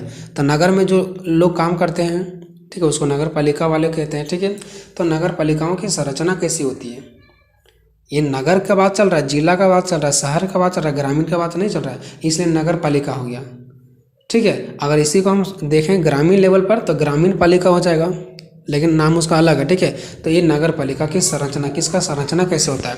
तो देखिए नगर पालिकाओं में सीटों भरने के लिए चुनाव कराया जाता है। ठीक है, इसमें सीट भरने के लिए चुनाव कराया जाता है। यहीं पर नगर पालिका क्षेत्र को अलग अलग वार्डों को निर्वाचन क्षेत्र में वर्गीकृत किया जाता है। यहाँ पे क्या किया जाता है, नगर पालिकाओं क्षेत्र को, जो नगर पालिका वाले क्षेत्र होते हैं, जो शहरी वाले क्षेत्र होते हैं, उसको अलग अलग वार्ड में क्या किया जाता है, निर्वाचन क्षेत्र में यानी चुनाव क्षेत्र में बांटा जाता है। जैसे हम लोग का इस वार्ड का चुनाव इस क्षेत्र में होगा, इस वार्ड का चुनाव इस क्षेत्र में होगा, तो अलग अलग वार्डों के लिए निर्वाचन क्षेत्र यानी कि चुनाव क्षेत्र अलग अलग बांटा जाता है कि ये यहाँ के वार्ड के लिए यहाँ चुनाव होंगे और ये जीतेंगे तो इस क्षेत्र के बनेंगे। सभी की एक ही जगह तो चुनाव नहीं होता है, अलग अलग होता है, ऐसे यहाँ होता है। ठीक है, उसके बाद नेक्स्ट है कि उसके बाद इसी का पॉइंट है, ठीक है, इन अलग अलग निर्वाचन क्षेत्र से यानी कि अलग अलग जहाँ पे चुनाव किया जाता है उससे अलग अलग लोग चुने जाते हैं। ठीक है, जो उस शहरी क्षेत्र में एक नगर निकाय का हिस्सा बनते हैं और वहाँ पे उसका एक हिस्सा बन करके वहाँ पे कारोबार क्या करते हैं, संभालते हैं। शहरी स्थानीय निकायों के लिए चुनाव कराने का तरीका तय करना राज्य विधानमंडल के हाथ में होता है। जो वहाँ का राज्य है ना, जैसे झारखंड में, तो झारखंड सरकार का में जो विधानमंडल है ना उसका कार्य है कि नगर पालिकाओं का क्या करे, चुनाव करे। ठीक है, तीसरा है नगर पालिकाओं की अवधि। देखिए ये हमारा नगरीय स्थानीय स्वशासन है, तो इसमें सारा जहाँ बात आएगा वो नगर पालिका, जहाँ बात आएगा वो नगर पालिका आएगा। ठीक है, नगर पालिकाओं की अवधि, तो अपनी पहली बैठक की तारीख से नगर पालिकाओं का कार्यकाल 5 वर्ष की निश्चित होता है, यानी कि जब से स्टार्टिंग हुआ तब से लेकर के 5 साल तक इसका अवधि रहता है। इनका ये नगर पालिकाओं की अवधि का मतलब क्या है, इसका कार्यकाल, तो इसका 5 सालों की कार्यकाल होती है। नेक्स्ट है नगर पालिका के गठन के लिए चुनाव नगर पालिका की अवधि समाप्त होने से पहले ही कराए जाने चाहिए। देखो नगर पालिकाओं का जो चुनाव होता है यानी इसका जो गठन होता है वो नेक्स्ट जो नगर पालिका का अवधि समाप्त होगा उससे पहले ही चुनाव करा लिया जाता है। अगर कोई पहले से बने हुए तो उसका 5 साल होने से पहले ही चुनाव करा लिया जाता है ताकि कोई फिर दूसरा कोई उस कार्य को संभाल ले। ये नहीं कि उसका 5 साल खत्म हुआ फिर वो अपने घर में चल गए उसके बाद दूसरा का चुनाव हुआ, नहीं, उससे पहले ही किया जाता है। ठीक है, यदि नगर पालिका 5 वर्ष की अवधि समाप्त होने से पहले भंग हो जाती है यानी कि जो नगर पालिका बनी हुई है उसका 5 साल का कार्यकाल रहता है, लेकिन वो अगर पहले ही भंग हो जाते हैं, पहले ही खत्म हो जाती है, तो जब खत्म हुआ उससे लेकर के 6 महीना के बाद के भीतर ही उस चुनाव हो जाना चाहिए। मतलब 5 साल पूरा हुआ ही नहीं, 3 ही साल में ये भंग हो गया, खत्म हो गया, तो आगे 6 महीना का टाइम होता है कि 6 महीना के भीतर ही, 6 महीने के अंदर ही अगला चुनाव हो जाना चाहिए। ठीक है, नेक्स्ट पॉइंट जो आपका है चौथा, नगर पालिकाओं की शक्ति और कार्य। देखते हैं नगर पालिकाओं के पास क्या क्या शक्ति होती है और क्या क्या कार्य होती है। तो सभी नगर पालिकाओं को वे अधिकार और जिम्मेदारियां दी जाएगी जिनकी उन्हें कुशल स्वशासन संगठन के रूप में कार्य करने के लिए आवश्यकता है। मतलब सभी नगर पालिकाओं को वो अधिकार दिए जाते हैं जिनकी उनको आवश्यकता है, जो उसे अधिकार मिल सकते हैं, जिसके लायक वो कुशल है, जिसके लायक उसे चुना गया है। ठीक है। दूसरा, नगर पालिकाओं के पास क्षेत्रों में रोजगार सुविधा बढ़ाने और विकास गतिविधियां चलाने का अधिकार है। देखिए, नगर पालिकाओं के पास क्या अधिकार है, तो उसको रोजगार सुविधा बढ़ाने का, अपने क्षेत्र में रोजगार सुविधा बढ़ा सकते हैं, उसका विकास कर सकते हैं, ये सब चलाने की गतिविधियां उसके पास अधिकार मिलता है। नेक्स्ट है, संविधान की 12वीं अनुसूचित में उन कार्यों का एक उदाहरण सूची दी गई जिन्हें नगर पालिकाओं को सौंपा जा सकता है। देखिए, जब हम संविधान में जाएंगे ना, तो 12वीं अनुसूची में वो कार्य सारे लिखा गया, आगे मैं आपको बताऊंगा अभी, वो सारा कार्य लिखा गया है कि ये कार्य नगर पालिकाओं के हाथ में है। ठीक है, आगे मैं आपको बताऊंगा, इस पर डिटेल्स भी मैं आगे नीचे चर्चा की हूँ। 5वां, नगर पालिकाओं का वित्त। वित्त मतलब पैसे के मामले में। ठीक है, तो नगर पालिकाओं का पैसे के मामले में क्या अधिकार प्राप्त होता है। देखिए, राज्य द्वारा लगाए गए कर, जो राज्य सरकार द्वारा कर लगाया जाता है, टैक्स, शुल्क, कोई भी चीज़ पर शुल्क बटोरना, टोल, आप लोग टोल भी देखे होंगे। ठीक है, और फीस, और कोई भी चीज़ के लिए फीस, ये सब से जितने सारे प्राप्त शुद्ध आय होता है, जितने ये सब चीज़ से प्राप्त आय होता है, वो राज्य सरकार और नगर पालिकाओं के बीच ही वितरित किया जाता है, बांटा जाता है। ठीक है, मान लो कि झारखंड में है, तो क्या बिहार सरकार को दिया जाएगा? नहीं, वो उस जो क्षेत्र है वो राज्य है, उसके राज्य सरकार और वहाँ के जो नगर पालिका, यही दोनों के हाथों में बढ़ती है। नेक्स्ट है, नगर पालिकाएं का कर, शुल्क, टोल और फीस निर्धारित या विनियोजित कर सकती है। मतलब नगर पालिकाओं के पास ये अधिकार होती है कि कितना कर लेना है, कितना टोल लेना है, या तो फिर कितना कम करना है, ज़्यादा करना है, सब हाथ निर्धारित करने का और विनियोजित करने का दोनों शक्ति होती है नगर पालिका के पास। नेक्स्ट है, राज्य से नगर पालिकाओं को अनुदान सहायता मिलता है। राज्य से यानी कि राज्य सरकार के द्वारा से नगर पालिकाओं को क्या मिलता है, कुछ अनुदान सहायता भी प्राप्त हो जाता है। उसके बाद इसका छठा आपको जो विशेषता डालना है लिखना 12वीं अनुसूची। 12वीं अनुसूची में राज्यपाल के बहुत सारे कार्य बताए गए, जो कि अभी मैंने आपको ऊपर ही बताया। ठीक है, 12वीं अनुसूची में शामिल विषय कौन कौन सा है, तो इसमें ये बताया गया कि नगर पालिकाओं को आर्थिक एवं सामाजिक विकास की योजना बनाना चाहिए, सड़कें और पुल का निर्माण करना चाहिए, घरेलू उद्योगों आदि के लिए जल आपूर्ति करना चाहिए, सार्वजनिक स्वास्थ्य एंड स्वच्छता संरक्षण का प्रबंधन करना चाहिए। 5वां, पर्यावरण संरक्षण को बढ़ावा देना चाहिए, पर्यावरण को बचाना चाहिए। 6ठा, विकलांगों और मानसिक रूप से विकलांग, जो विकलांग और मानसिक रूप से जो कमजोर हैं वैसे लोगों को हितों की रक्षा करना, उसको मदद करना। शहरी गरीबी उन्मूलन, ठीक है, शहरी गरीबी का क्या करना, उन्मूलन करना, उसको आगे बढ़ाना। नेक्स्ट है, शहरी सुख सुविधाओं जैसे पार्क, उद्यान, खेल के मैदान का प्रावधान। ठीक है, यानी कि जो शहर में होता है जितने सारे सुख सुविधा, जैसे पार्क हो गया, खेल का मैदान हो गया, ये सब चीज़ों का क्या करना, प्रावधान करना, बढ़ाना। नेक्स्ट है, संस्कृति को बढ़ावा देना। ठीक है, नेक्स्ट है, पशुपालन केंद्र, पशुओं के प्रति क्रूरता का निवारण, जो पशुओं को मार दिया जाता है उसके प्रति निवारण, उसका बचाव का तरीका। नेक्स्ट है, जन्म और मृत्यु के पंजीकरण सहित जीवन संबंधित आंकड़े, कि कितने लोग मर गए हैं, जन्म लिए, उसका भी पंजीकरण बनाना चाहिए, जिसको जन्म प्रमाण पत्र बोलते हैं, और मृत्यु जब मर जाते हैं तब उसका भी प्रमाण पत्र बनाया जाना चाहिए, ताकि हमें आंकड़ा प्राप्त हो कि कौन कितना मरे हैं, कौन कितना जन्म लिए। और भी है 12वां 13वां, क्योंकि 12वीं अनुसूची में टोटल 18 बताया गया, 18 विषय। ठीक है, हम यहाँ पे टोटल बताएं 11 बताएं, क्योंकि आपको याद भी नहीं रहेगा। आप इतना सुन लिया, आप उसको लिख दीजिएगा 7, 8, 9, 10, और उसके बाद लास्ट में आदि जोड़ दीजिएगा। ठीक है, इसी प्रकार से और भी है। ठीक है, टोटल 18 बताया गया। 12वीं अनुसूची में जो नगर पालिका का कार्य बताया गया वो टोटल 18 बताया गया। ठीक है, लेकिन मैंने यहाँ पे 11 लिख करके आदि कर दिया, क्योंकि मैं 18 भी लिख दूंगा तब भी आप एग्जाम में आपको सारे पॉइंट्स याद नहीं आ पाएंगे। ठीक है, तो आप अपना मेंटेन करके इस तरह से लिख लीजिएगा। नेक्स्ट दोस्तों, इसका निष्कर्ष। तो अगर हम 74वें संविधान संशोधन अधिनियम की बारीकी से मूल्यांकन करें ना, तो शायद इस अधिनियम ने शहरी स्थानीय निकायों के विकास में महत्वपूर्ण योगदान दिया। ये कहाँ का बात चल रहा है, ग्रामीण का नहीं, ये जो शहरी का बात चल रहा है, इसलिए शहरी स्थानीय निकायों के विकास में महत्वपूर्ण योगदान दिया। शहरी स्थानीय स्वशासन के विकास में या शहरी स्थानीय निकाय बात एक ही पड़ता है।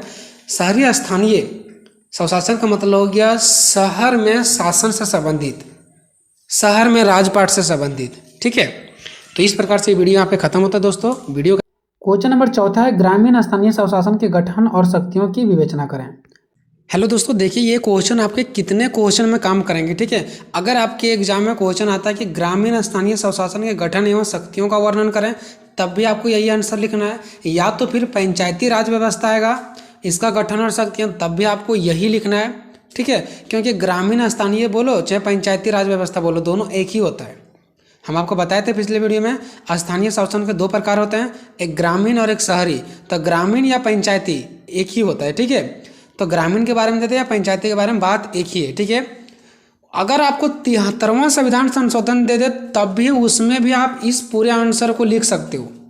अगर आपके क्वेश्चन में 73वें संविधान संशोधन दे देता है तो उस पूरे क्वेश्चन में, यानी 73वें संविधान संशोधन के क्वेश्चन में आप पूरे के पूरे ये आंसर भी उठा के डाल सकते हो, क्योंकि 73वें संविधान संशोधन में पंचायती राज व्यवस्था के बारे में ही बताया गया है। ठीक है, तो इतना क्वेश्चन आपके यहाँ कंप्लीट होने वाला है। ठीक है, और आगे मैं आपको एक और क्वेश्चन बताऊंगा। ठीक है, ग्राम पंचायत के बारे में।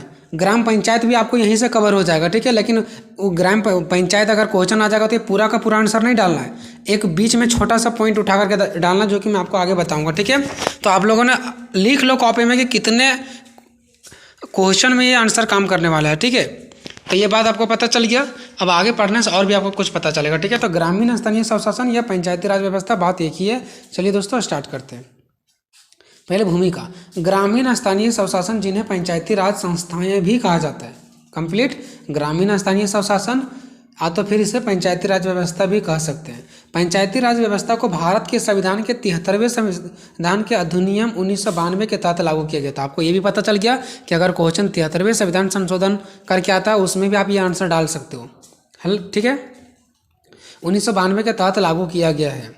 जैसा कि आप जानते हैं कि पंचायत राज व्यवस्था के तहत ग्रामीण इलाकों के विकास से संबंधित बहुत सारे कार्य किए जाते हैं। आपको पता है, जैसे कि हम जानते हैं पंचायती राज व्यवस्था के अंतर्गत कौन से इलाकों में काम किया जाता है, तो ग्रामीण इलाकों के विकास के लिए कार्य किया जाता है। ठीक है, इसीलिए तो इसको ग्रामीण व्यवस्था भी कह सकते हैं या तो फिर पंचायती व्यवस्था भी कह सकते हैं।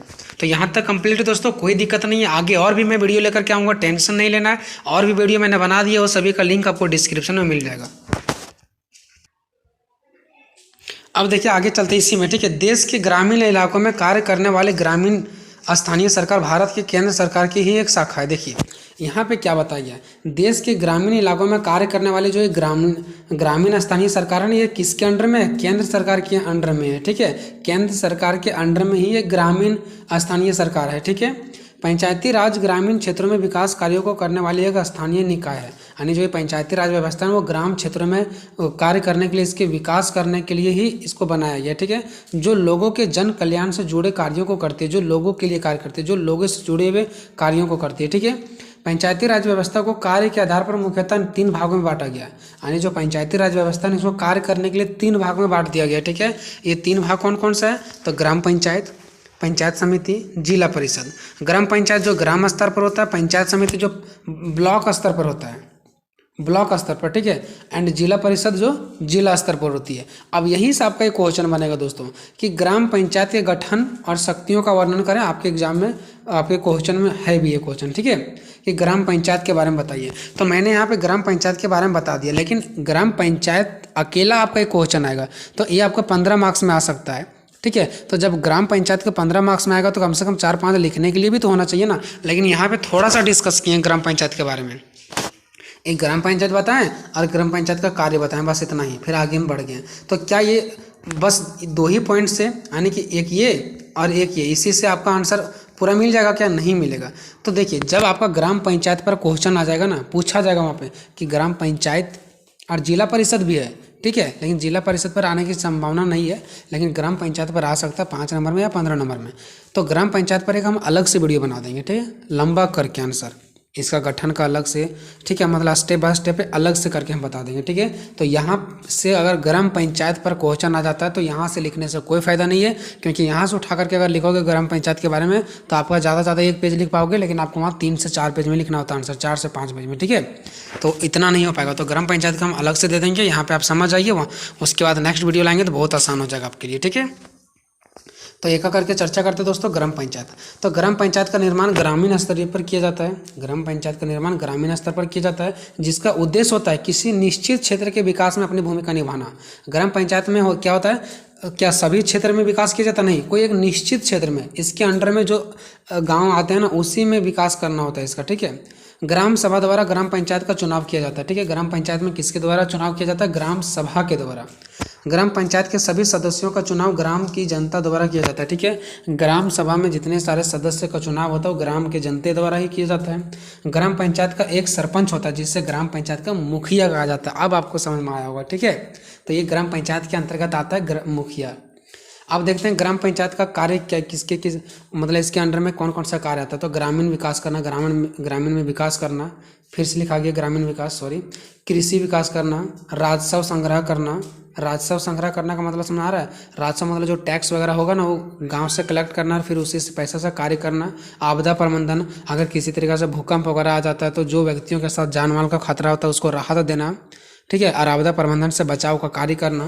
तो ये सब चीज़ें इसके अंदर में कार्य में आ जाता है। अब क्या आप ग्राम पंचायत का इतना सा टॉपिक्स लिख करके इसके कार्य को लेकर के क्या ग्राम पंचायत का फुल मार्क्स उठा सकते नहीं। तो ग्राम पंचायत पर हम अलग से एक वीडियो बनाएंगे, लंबा वीडियो, ठीक है। नेक्स्ट था क्या इसका, पंचायत समिति। तो पंचायत समिति ग्राम पंचायत के श्रेष्ठ में स्थित समिति है। मतलब पंचायत समिति जो है वो ग्राम पंचायत के श्रेष्ठ में, मतलब ग्राम पंचायत से ऊपर लेवल का है पंचायत समिति। सबसे नीचे लेवल ग्राम पंचायत, इससे ऊपर बढ़ करके पंचायत समिति, ठीक है। तो इसी को बोला गया श्रेष्ठ में स्थित समिति। मतलब ये जो फर्स्ट नंबर पर था ना ग्राम पंचायत, इससे ये बढ़ करके पंचायत समिति, ठीक है। इस समिति में विभिन्न संवैधानिक पद पर नियुक्त व्यक्ति इसके सदस्य होते हैं। मतलब क्या होता है, इस समिति में विभिन्न संवैधानिक पद पर नियुक्त व्यक्ति इसके सदस्य होते हैं। मतलब क्या होते हैं, जो इसके लिए जीतते हैं वही इसका सदस्य होते हैं, ठीक है। वही बताया गया, संवैधानिक पद पर नियुक्त होते हैं और इनका सदस्य बनते हैं। इसका कार्य क्षेत्र तहसील व ब्लॉक स्तर पर होता है, यानी कि इसका जो कार्य क्षेत्र होता है ना वो ब्लॉक स्तर पर होता है। ये ब्लॉक स्तर पर ही कार्य करेंगे, अभी मैंने इसके ऊपर बताया अभी तक, ठीक है। इस समिति में हर 5 वर्ष के पश्चात चुनाव आयोजित किया जाता है, यानी चुनाव होता है। और इस समिति का सचिव पंचायत समिति का विकास अधिकारी होता है, और इससे जो जीतता है वो पंचायत सचिव कहलाता है, ठीक है। आप सभी को पता होगा। पंचायत सचिव का कार्य लगभग सेम है, कृषि सुधार करना, भूमि में सुधार करना, पानी के संग्रह का विकास करना कि पानी का कैसे व्यवस्था किया जाए, कोई तकनीकी और व्यवसायी शिक्षा, कोई तकनीकी के मामले में, व्यवसायी के मामले में, ये सब चीज़ों का शिक्षा का क्या करना, विकास करना। एंड इसके अलावा और भी कुछ विशिष्ट योजनाओं को लागू करना, ये सब इसके हाथों में होती है, ठीक है। ये सब तो अपने पे आप लिख सकते हैं, ठीक है। नेक्स्ट है, आप कुछ इसमें ऐड भी कर सकते हैं, ठीक है। नेक्स्ट है जिला परिषद। तो यह श्रेष्ठ एवं उच्च परिषद के तौर पर कार्य करती है, सबसे उच्च होती है, सबसे श्रेष्ठ होती है। इसका कार्य ग्राम पंचायत फर्स्ट नंबर वाला और पंचायत समिति सेकंड नंबर वाला, ये दोनों के कार्यों की निगरानी रखता है एवं उनका आवश्यकता पड़ने पर मार्गदर्शन भी करता है कि आपको ऐसे कार्य करना है, ऐसे कार्य करना है। किसको, ग्राम पंचायत को, ग्राम समिति को ये सलाह देते हैं। मतलब ये दोनों का बाप होते हैं, समझ आइए, ठीक है। इस परिषद का कार्य क्षेत्र संपूर्ण जिला होता है, ठीक है। यानी कि जिला परिषद संपूर्ण जिला का देखभाल करती है, ठीक है। यह निचली समितियों को जरूरत पड़ने पर अनुदान प्रदान करने वाले कार्य भी करती है। मतलब अगर जरूरत पड़ेगा ना तो इससे जो नीचे की समिति है ना, 2 उसको जरूरत पड़ने पर अनुदान भी करती है, कुछ पैसों देती है और कुछ मदद भी करती है। इस परिषद में जिलाधिकारी, जिसको हम लोग DM कहते हैं, ठीक है, बहुत ही महत्वपूर्ण भूमिका निभाती है, ठीक है। इस परिषद का मुख्य कार्य निम्न समितियों के कार्य एवं योजनाओं में समन्वय स्थापित करना होता है। देखिए, इसका मुख्य कार्य होता है कि जो इसके नीचे की 2 समितियां है ना, उसमें समन्वय, यानी उसमें संबंध स्थापित करना, उसको कार्य प्रदान करना, उसको सलाह देना, यही सब इसका कार्य होता है, ठीक है। और राज्य सरकार व समितियों के मध्य कड़ी के रूप में कार्य करना। और जो राज्य सरकार होती है ना, जो राज्य सरकार है उसके बीच और इन समितियों के बीच, दोनों के बीच में जोड़ने का भी कार्य करती है। अब देखते हैं जिला परिषद के कार्य। तो यह पूरे जिला को संभाल देते हैं, ठीक है। यह कृषि उत्पादन को बढ़ाने का काम करते हैं, यह जल संसाधनों की आपूर्ति करते हैं, ग्रामीण विद्युतकरण को बढ़ावा देते हैं, ग्रामीण में विद्युतकरण, लाइट, बिजली का बढ़ावा करते हैं, रोजगार प्रदान करते हैं, सड़कें बनाते हैं एंड अन्य सार्वजनिक कार्यों को अपने हाथों में लेती है, यानी कि सरकारी कार्यों को अपने हाथों में लेती है, ठीक है। और प्राकृतिक आपदाओं या अभाव के दौरान राहत कार्य करते हैं। अगर आप प्राकृतिक आपदा आ गया और उस टाइम किसी चीज़ का कोई नुकसान हुआ कोई व्यक्ति को, तो उसका भरपाई करते हैं, या तो फिर प्राकृतिक आपदा से बचाव का कार्य करते हैं। तो ये इनके हाथों में होती है, ठीक है दोस्तों। चलिए, यहाँ तक हम लोगों ने देख लिया। अब हम लोग देखेंगे पंचायती राज व्यवस्था के प्रमुख कार्य या तो फिर शक्ति। बात एक ही पड़ता है, जो इसको कार्य करने के लिए मिलेगा मतलब वही उसका शक्ति है, ठीक है। या तो फिर जो शक्ति मिलेगा वही तो उसका कार्य करेंगे ना। जो इसको शक्ति नहीं मिला वह इससे बाहर जाकर के कार्य कर सकते हैं क्या? नहीं। तो जो शक्ति है वही कार्य करेंगे। तो शक्ति या तो फिर कार्य। तो पहला स्व संबंधित कार्य, पहला ये क्या कार्य करते हैं? स्व संबंधित कार्य करते हैं। अभी हम लोगों ने पढ़ा था पंचायती राज व्यवस्था का 3 प्रकार, वो यहाँ तक खत्म हो गया। अब उसका नीचे कोई संबंध नहीं है। अब हम पूरा देख रहे हैं पंचायती राज व्यवस्था के प्रमुख कार्य। ठीक है, तब हम पूरा पंचायती राज व्यवस्था के प्रमुख कार्य देखेंगे। ये प्रमुख कार्य जो या तो फिर जो शक्ति है वो सिर्फ एक के लिए नहीं है कि मतलब ग्राम पंचायत के लिए या तो फिर ये ग्राम समिति के लिए या तो फिर ये सिर्फ जिला परिषद के लिए, ये बल्कि पूरे पंचायत राज व्यवस्था के ही प्रमुख कार्य और शक्ति के बारे में हमें बताइए। ठीक है, पहला है स्वास्थ्य संबंधित कार्य। मतलब पंचायत राज व्यवस्था में मौजूद समितियों का प्रमुख कार्य ग्रामीण क्षेत्रों में स्वास्थ्य संबंधित योजनाओं को सुचारू रूप से संचालन करना है कि स्वास्थ्य संबंधित जितने सारे योजना बनाया गया उसको सही ढंग से लागू करना और सही तरीके से चलाना, सरकार द्वारा संचालित योजनाओं को ग्रामीण क्षेत्र में लागू करना, उनको क्रियान्वयन किए जाना, यानी कि सरकार द्वारा जितने भी स्वास्थ्य संबंधित कार्य किए गए हैं उसको देखना, देखभाल करना और उसे आगे बढ़ाना। ठीक है, दूसरा है शिक्षा संबंधित कार्य। ग्रामीण क्षेत्र में बालकों की शिक्षा की व्यवस्था करना। ठीक है, निधन वर्ग यानी जो गरीब वर्ग है उसको छात्रों को आर्थिक सहायता प्रदान करना, कुछ पैसे देना है ना, एवं छात्रवृत्ति की उचित व्यवस्था करना, छात्रवृत्ति भी देना। नेक्स्ट, विद्यालय की मरम्मत करवाना, विद्यालय अगर टूटे फूटे तो उसको मरम्मत करवाना। छात्रों की शिक्षण अधिग्रहण प्रक्रिया को प्रभावशाली बनाना, आने के बच्चों की शिक्षा की प्रणाली को ऐसा बनाना ताकि वह बच्चे को शिक्षा ग्रहण करने में कोई कठिनाई ना हो। तीसरा है कृषि एवं पशुपालन संबंधित कार्य।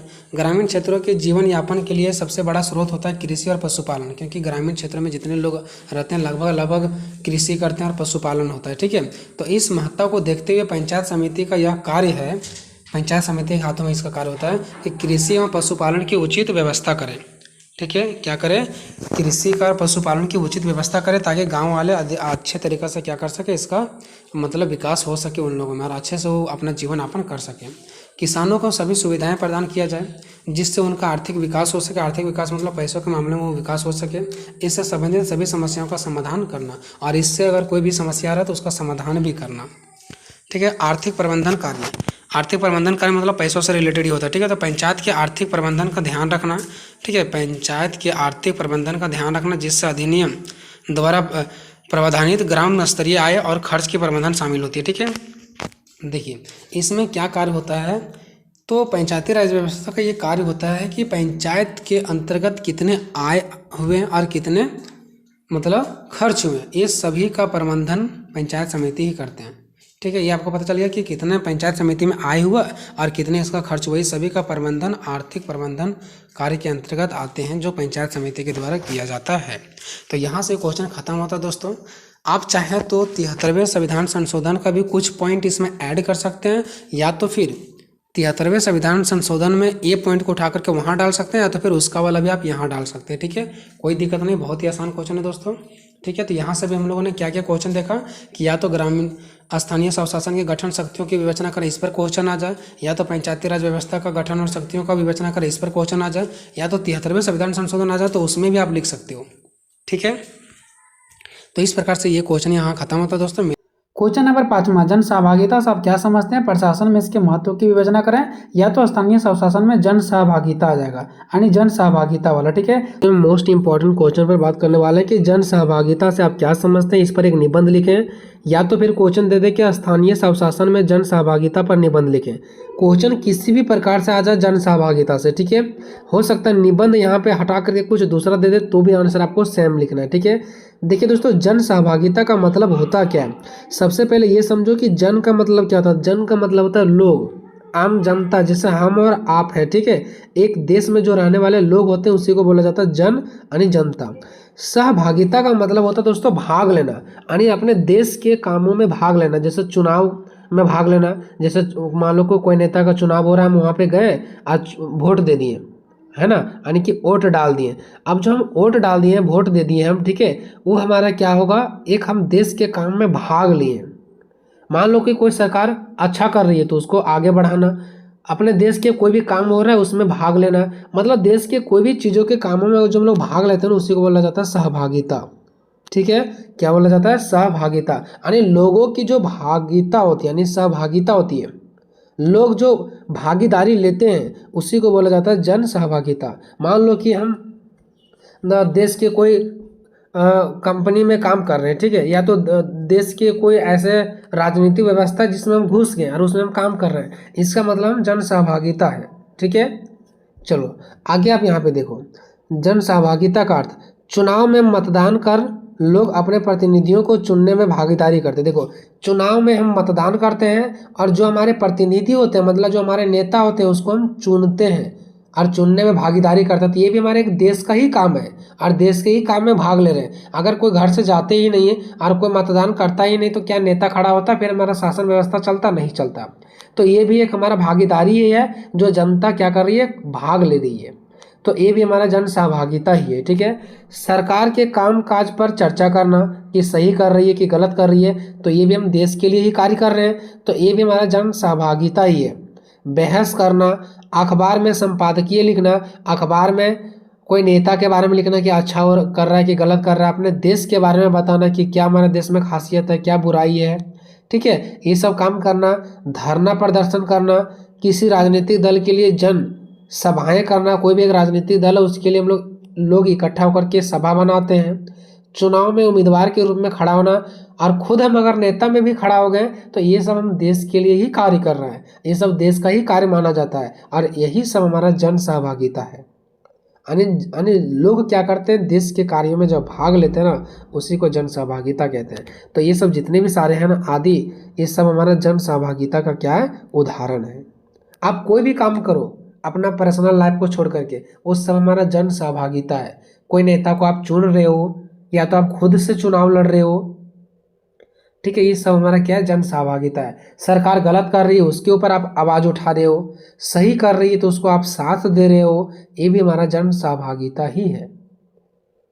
ठीक है, मान लो कि सरकार के द्वारा पेड़ लगाया गया, उस पेड़ को आप देखभाल कर रहे हो, तो ये भी हमारा जन सहभागिता ही है। ठीक है, आगे देखो, लोकतंत्र के लिए जन सहभागिता महत्वपूर्ण है, बिल्कुल महत्वपूर्ण है। यानी लोकतंत्र जहाँ होगा वहीं तो जन सहभागिता होगा ना, जहाँ पे क्या होगी, लोकतंत्र वाला देश होगा वहीं पर जन सहभागिता होगा, वहीं पर लोग भाग ले सकते हैं। लेकिन जहाँ पर लोकतंत्र नहीं होगा वहाँ पे लोगों को भाग लेने के लिए मिलता नहीं है। जन सहभागिता के कारण जनता अपने विचारों को, सुझाव को और ज़रूरतों को सरकार तक पहुँचाती है। देखो, क्योंकि जनता के पास ये अधिकार होता है कि आप कुछ भी करो, ठीक है, तो जन सहभागिता के कारण ही जनता अपने विचार को, अपने सुझाव को और जो भी उसको ज़रूरत होता है वो अपने सरकार तक पहुंचाती है। ठीक है, क्योंकि इसको देश के कार्यों में भाग लेने का अधिकार है। ठीक है, और सरकार भी जनता की राय को महत्व देती है, और जो सरकार भी होती है ना, वो जनता की जो आवाज़ें होती है ना, उसको सुनने का काम करती है। आगे देखिए दोस्तों, जन सहभागिता की भूमिका। ठीक है, कि जन सहभागिता की क्या भूमिका है, तो देखिए, सरकार में भागीदारी। सबसे पहले जन सहभागिता में हम लोग क्या करते हैं, सरकार में भागीदारी लेते हैं। जैसे देखो, लोग चुनाव में वोट दे करके, हम लोग चुनाव में वोट देते हैं, सरकार की नीतियों पर अपनी राय देते हैं। अगर सरकार कोई नीति बना रही है अच्छा है तो हम लोग सहमति करते हैं, अगर गलत होता है तो धरना प्रदर्शन कर लेते हैं। सरकारी योजना में सक्रिय रूप से भाग लेकर के, अगर कोई सरकार का योजना है कि हम लोग पेड़ लगा रहे हैं ताकि वर्षा अच्छे समय पर हो, छाया मिल सके, पर्यावरण संतुलन रहे, तो सरकार की अगर ऐसी योजना है तो उसमें हम लोग भी भाग लेंगे। हम लोग का काम क्या है, देखभाल करना, सरकार थोड़ी ना करके यहाँ पे देखभाल करेगी। तो ये सब में हम लोग जो भागीदारी लेते हैं ना, ये हम क्या किए, सरकार में भागीदारी लिए। सरकार काम कर रही है ऊपर से, लेकिन उसके नीचे से हम लोग भी उस काम को क्या कर रहे हैं, सपोर्ट कर रहे हैं। तो सरकार में भागीदारी हो गया। विकास के कार्यों में भी भागीदारी हम लोग ले रहे हैं।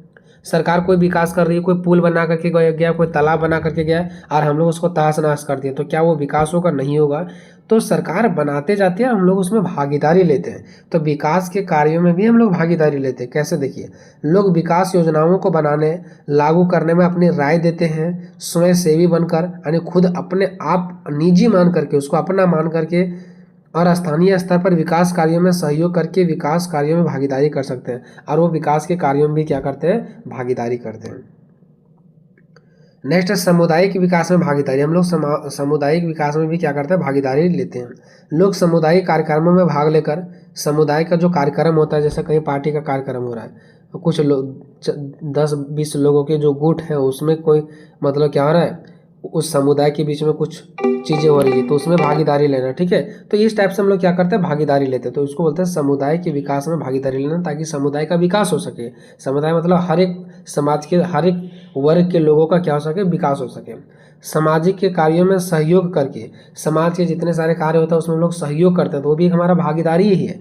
अपने समुदाय के विकास में योगदान देकर के, जो हमारा समुदाय है, समाज है, उसमें विकास तभी होगा जब हम लोग योगदान देंगे। तो हम लोग अपने समुदाय के विकास में भी योगदान देते हैं। इस प्रकार से कह सकते हैं कि सामुदायिक विकास में हम लोग क्या कर सकते हैं, भागीदारी देते हैं, है ना।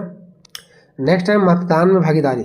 यह सबसे बुनियादी और महत्वपूर्ण तरीका जो नागरिकों को अपने प्रतिनिधियों को चुनने का अधिकार है। हम लोगों को चुनने का अधिकार है, हम लोग क्या करते हैं, वोट डालते हैं, मतदान करते हैं, तो उसमें भी तो हम लोग जाकर के भागीदारी कर रहे हैं। राजनीतिक प्रतिनिधियों के साथ भागीदारी। जो राजनीतिक प्रतिनिधि है, प्रतिनिधि मतलब जो हमारा नेता है जिसको हम चुन रहे हैं, उसके साथ भी भागीदारी हम लोग करते हैं। लोग अपने मुद्दों और चिंताओं को व्यक्त करने के लिए अपने निर्वाचन प्रतिनिधियों से संपर्क करते हैं। मान लो कि कोई मुद्दा है, कोई चिंता है, तो हम लोग नेताओं से सीधा संपर्क करेंगे कि नहीं करेंगे। चलिए अब हम लोग देखते हैं दोस्तों जन सहभागिता के लाभ, किसका क्या क्या लाभ है। तो आप इसको बहुत सारा लाभ भी लिख सकते हो, ठीक है। यानी आप जितना पेज में लिखना चाहो उतना पेज में लिख सकते हो। जन भागीदारी बोलो चाहे जन सहभागिता बोलो, बात एक ही पड़ता है। अन्य समझ जाओ कि हम एक व्यक्ति हैं और हम देश के कार्यों में जन सहभागिता करते हैं। अब हम क्या क्या काम करते हैं देश के लिए, बस ये सोच लो और उससे क्या फायदा होता है वो देख लो। लोकतंत्र को मजबूत करना। जन भागीदारी बोलो चाहे जन सहभागिता एक ही है, ठीक है। जन भागीदारी लोकतंत्र को मजबूत करती है क्योंकि इससे सरकार और जनता के बीच संवाद और सहयोग बढ़ता है। देखो हम भागीदारी करते रहते हैं तो हमारे आवाज़ सरकार सुनती है और सरकारें की आवाज़ को हम लोग भी सुनते हैं, तो एक दूसरे से संवाद बढ़ता है, मतलब बातचीत हम लोगों के बीच में बढ़ता है, सहयोग होता है, देश का विकास होता है। विकास को बढ़ावा देना। जन भागीदारी द्वारा सुनिश्चित करती है कि विकास योजना लोगों की ज़रूरतों के अनुसार बनाई जाए, है ना। यानी इससे क्या होता है पता है, हम लोग आवाज़ उठाते हैं तो सरकार के कानों तक ये आवाज़ आती है कि हम लोगों को कौन सा योजना बनाना है। अब जब हम लोग आवाज़ ही नहीं उठाएंगे तो सरकार को कैसे पता चलेगा कि कौन सा योजना सफल होगा, कौन सा योजना सफल नहीं होगा। सो ठीक है, और उनका प्रभावी ढंग से हम लोग कार्यान्वयन करते हैं, यानी उसमें सहयोग देकर के हम लोग भाग लेते हैं। तीसरा, सामुदायिक विकास को बढ़ावा देना। इससे हमारा समुदाय का विकास का में भी क्या होता है, बढ़ावा मिलता है। जन भागीदारी समुदाय को मजबूत बनाती है और लोगों में अपनेपन की भावना को बढ़ावा देती है। लोगों में अपनेपन की भावना उत्पन्न होती है। आपके गांव में एक कुआं सरकार के द्वारा खुदवा दिया गया, अब इससे आपको अपनापन की भावना नहीं होगा, आप उसको बचा के नहीं रखोगे। आपके घर के अगल बगल सरकारी अगर चापाकल है तो उसको भी बचा के रखते हो, बिल्कुल अपनापन की जैसा। नेक्स्ट है सामाजिक न्याय को बढ़ावा देना। समाज में न्यायिक व्यवस्था को भी क्या मिलता है, बढ़ावा मिलता है। जन सहभागिता सामाजिक न्याय को बढ़ावा देने में मदद करती है क्योंकि यह सुनिश्चित करती है कि हाशिए पर मौजूद समुदाय की आवाज़ सुनी जाए, यानी कि जो लोग समाज में हैं उसकी जो विडंबना है, जो उसकी दुख दर्द है, उसकी आवाज़ों को सुना जाए। जिसके साथ गलत हुआ उसकी आवाज़ों को सुना जाए, तो कहीं ना कहीं समाज में न्याय मिलता है। नीतियों को बेहतर बनाना। जन नागरिकों नीतियों को आकार देने में शामिल होते हैं, यानी कि लोग क्या करते हैं, सरकार को कौन सा नीति बनाना उसमें भी जनता लोग भाग लेते हैं। तो वे यह सुनिश्चित करने में मदद करते हैं कि नीतियाँ लोगों की ज़रूरतों को पूरा करती है और प्रभावित करती है, यानी कि कौन सा नीति लोगों को लिए ज़रूरत है और कौन सा नीति जो है लोगों के ऊपर प्रभाव डालेगी और कौन नहीं डालेगी, किसका फ़ायदा होगा किसका फ़ायदा नहीं होगा। ये भी बेहतर हमारा नीतियाँ बन पाती है जन सहभागिता के कारण। बेहतर निर्णय। जब जनता को निर्णय लेने की प्रक्रिया में शामिल किया जाता है तो सरकार बेहतर निर्णय ले पाती है क्योंकि उन्हें जनता की राय और आवश्यकताओं को पता होता है। यानी देखो लोग अपने आवाज़ को उठाते हैं, दुख दर्द को उठाते हैं, तो उसी के हिसाब से सरकार क्या करती है, बेहतर निर्णय ले पाती है कि अभी फिलहाल के टाइम में जनता को क्या चीज़ का ज़रूरत है। अगर हम लोग आवाज़ ही नहीं उठाते, भागीदारी नहीं करते, तो सरकार को पता चलता नहीं पता चल पाते। निष्कर्ष संक्षेप में, जन भागीदारी एक महत्वपूर्ण प्रक्रिया है जो लोकतंत्र को मजबूत करती है, विकास को बढ़ावा देती है और समुदायों को सशक्त बनाती है, यानी मजबूत बनाती है। इस प्रकार से क्वेश्चन दोस्तों मैंने केवल और केवल 11 मिनट की वीडियो में मैंने ख़त्म कर दिया है, ठीक है। अब इसको लंबा से लंबा भी आंसर को खींच करके बना सकते हैं, ठीक है, जैसे मैंने आपको तरीका बताया है। क्वेश्चन नंबर 6 चाहे इस प्रकार से आ जाए, चाहे ऐसे आ जाए, चाहे ऐसे आ जाए, आपको देखना है कि महिला आरक्षण लिखा हुआ है, ठीक है, तो आंसर आपको यही डालना है। चाहे झारखंड में ग्रामीण स्थानीय स्वशासन में महिला आरक्षण दे दे, या भारत में पंचायती राज व्यवस्था में महिला आरक्षण दे दे, या पंचायती राज व्यवस्था के अंतर्गत महिला आरक्षण के प्रावधान दे दे, ठीक है, बात सेम पड़ता है। हेलो दोस्तों, इस क्वेश्चन को जितना ही आसान बोले उतना ही कम होगा, ठीक है। बहुत ही आसान क्वेश्चन है क्योंकि इस क्वेश्चन में बताना है पंचायती राज व्यवस्था के अंतर्गत महिला आरक्षण का क्या प्रावधान है। ठीक है, बहुत ही आसान क्वेश्चन है। अगर आप वीडियो को नहीं देख पाते हैं तो एयरफोन लगा करके सुनिए, अगर एयरफोन नहीं तो बस कान के पास लगा करके सुनिए, आपको एक बार में याद हो जाएगा। ठीक है, तो आज हम बताने वाले हैं पंचायती राज व्यवस्था के अंतर्गत महिला आरक्षण का क्या प्रावधान है, यानी पंचायती राज व्यवस्था के अंतर्गत महिला को क्या क्या आरक्षण मिला है, क्या क्या छूट मिला है। बहुत ही आसान क्वेश्चन है, और जितना ही आसान क्वेश्चन है उतना ही इम्पोर्टेंट भी है। ठीक है, तो इस बात को आपको समझने की ज़रूरत है। देखिए, सबसे पहले हम आते हैं पंचायतों में महिलाओं का आरक्षण, कि पंचायत में महिलाओं की क्या आरक्षण दिया गया है। ठीक है, तो ये आपको सबसे पहले हेडिंग बनाना है। ठीक है, उसके बाद आते हैं आंसर पे। तो संविधान के 73वें संशोधन जब 1992 में हुआ था, तो उस टाइम महिलाओं को पंचायतों में 1/3, जिसको 33% कहते हैं, आरक्षण दिया गया है। जब 73वें संविधान संशोधन हुआ तो उस टाइम संविधान में महिलाओं को 1/3 आरक्षण दिया गया। ठीक है, लेकिन अगर अभी के समय में बात करें तो बहुत सारे ऐसे भी राज्य हैं जो इस आरक्षण 1/3 को बढ़ा करके पूरी 50% कर दिया। मतलब अभी जितने सारे राज्य में हैं लगभग 33% है, लेकिन कुछ ऐसे भी राज्य हैं जहाँ पे महिलाओं का आरक्षण 50% तक कर दिया गया है। यह एक महत्वपूर्ण कारण है जिससे पंचायती राज व्यवस्था में महिलाओं की भूमिका और भागीदारी बढ़ी है। महिलाओं का भागीदारी पंचायती राज व्यवस्था में क्या हुआ, ऊंचा बढ़ा है, आगे आया है उन लोगों का भागीदारी, उन लोग 2 कदम आगे की ओर बढ़े हैं। भारत में इस कानून को लागू होने से महिलाओं की स्थिति में काफ़ी सुधार हुआ है। ठीक है, जब से यह कानून लागू हुआ है तब से महिलाओं की स्थिति में काफ़ी सुधार हुआ है। तो ये हमारा हो गया दोस्तों पंचायतों में महिलाओं का आरक्षण। अब देखते हैं इसका 2 पॉइंट्स। क्या देखते हैं दोस्तों, 2 पॉइंट्स देखते हैं। ठीक है, अब देखिए इसका पहला पॉइंट है कि एक और जहाँ ग्रामीण क्षेत्र की महिलाएं घर में रहने के लिए विवश थी, मतलब पहले के टाइम में कि एक और जहाँ ग्रामीण क्षेत्र में महिलाएं घर में रहने के लिए विवश थी, उन्हें पंचायतों में जाने की बहुत ही कम अधिकार था। उन्हें अपने बात रखने के लिए अपने पति, पिता या अन्य रिश्तेदारों पर निर्भर रहना पड़ता था, कुछ वो बोल नहीं पाते थे।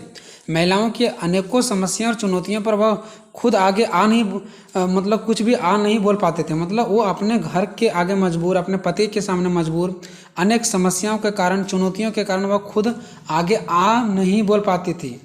ठीक है, आगे कुछ भी नहीं बोल पाती थी उन लोगों के सामने। अभी भी देखते होंगे कोई महिलाएं अपने पति के सामने नहीं बोल पाती। ठीक है, लेकिन आज के समय में आज का समाज बदल रहा है और उन्हें इसके लिए अधिकार भी मिल रहा है बोलने के लिए। जहां पहले जाने के लिए नहीं मिलता था वहां अब जाने के लिए भी मिल रहा है। क्यों? क्योंकि महिलाओं को आरक्षण मिला है। तो यहाँ पे देख लिया ये पॉइंट कि पहले कुछ नहीं मिलता था लेकिन अभी मिल रहा है। इस पॉइंट में इसका बात किया गया। ठीक है, पॉइंट नंबर दूसरा में देखो क्या बात किया गया। पहली बार जब 1959 में जब पंचायतों के विकास के लिए बलवंत राय मेहता एक समिति का गठन हुआ।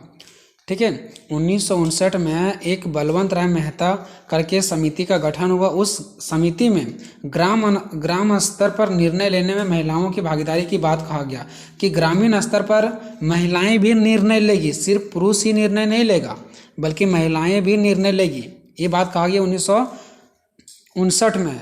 बलवंत राय मेहता एक समिति है उसमें। ठीक है, इसमें पूरा महिला के बारे में बताया गया। अगर बलवंत राय मेहता समिति करके अगर आपके क्वेश्चन में आ जाएगा तो पूरा महिला के बारे में लिख देना आपको। ठीक है, ठीक है। उसके बाद समय समय पर महिलाओं की सशक्तिकरण के लिए सरकार ने कई कदम उठाए। उसके बाद जैसे ये समिति का गठन हुआ, उसके बाद से हर बार सरकार कुछ ना कुछ महिलाओं के लिए नया कदम उठाएं। पंचायती राज अधिनियम 1992, उसके बाद नेक्स्ट क्या है, पंचायती राज अधिनियम 1992, वही जो आपका 73वां संविधान संशोधन हुआ था। ठीक है, 1992 में। उस समय ग्रामीण भारत की महिलाओं के सशक्तिकरण में मील का पत्थर साबित हुआ। उस टाइम जब 73वां संविधान संशोधन आया महिलाओं के लिए 1992 में, तो ये मील का पत्थर साबित हुआ। मतलब महिलाओं के लिए बहुत ही योगदान साबित हुआ। ठीक है, बहुत ही योगदान उनके लिए बहुत ही महत्वपूर्ण साबित हुआ। ये 2 पॉइंट्स हम लोगों ने देख लिया। अभी तक मेरा हेडिंग क्या था, पंचायतों में महिलाओं का आरक्षण, ये थोड़ा सा एक्सप्लेन किए, फिर 2 पॉइंट्स मैंने लिखा। ठीक है, अब देखेंगे महिलाओं आरक्षण से महिलाओं की स्थिति में बदलाव, कि वाकई में महिलाओं को जब आरक्षण मिला तो इससे महिलाओं की स्थिति में क्या बदलाव हुआ। पंचायत में महिलाओं को तो आरक्षण मिल गया, छूट मिल गया। अब छूट मिलने के बाद उनका स्थिति कैसा है, उसका स्थिति पहले कैसा था और उससे अब कैसा हो गया, क्या बदलाव हो गया, तो चलो देखते हैं। 73वें संविधान संशोधन के बाद पंचायती राज में महिला आरक्षण से महिलाओं की स्थिति में निरंतर बदलाव आ रहा है। देखिए क्या बताया गया कि यहाँ पे ना ठीक है। 73वें संविधान संशोधन के बाद क्या हुआ, पंचायती राज में महिलाओं का आरक्षण से महिलाओं की स्थिति में निरंतर में बदलाव आ रहा है। मतलब जो 73वां संविधान संशोधन आया है उसके बाद से महिलाओं की स्थिति में क्या हो रहा है, बदलाव आ रहा है। इससे पंचायती राज संस्थाओं में महिलाओं की भागीदारी बढ़ी। इससे क्या हुआ, पंचायती राज व्यवस्था में महिलाओं की भागीदारी बढ़ी। आज लाखों पंचायतों से प्रतिनिधि चुनकर आ रहे हैं। मतलब आज पहले एक भी आप नेता के रूप में नहीं देखते होंगे महिलाओं को, लेकिन अभी लाखों पंचायतों से लाखों लोग अभी प्रतिनिधि के रूप में चुनाव जीत करके आ रहे हैं, शामिल हो रहे हैं। इनमें महिलाओं की संख्या बढ़ रही है। पंचायती राज के माध्यम से अब लाखों महिलाएं राजनीति में हिस्सा ले रही है, जबकि पहले नहीं लेती थी। और अभी लाखों पंचायतों से लाखों महिलाएं राजनीति में भाग ले रही है।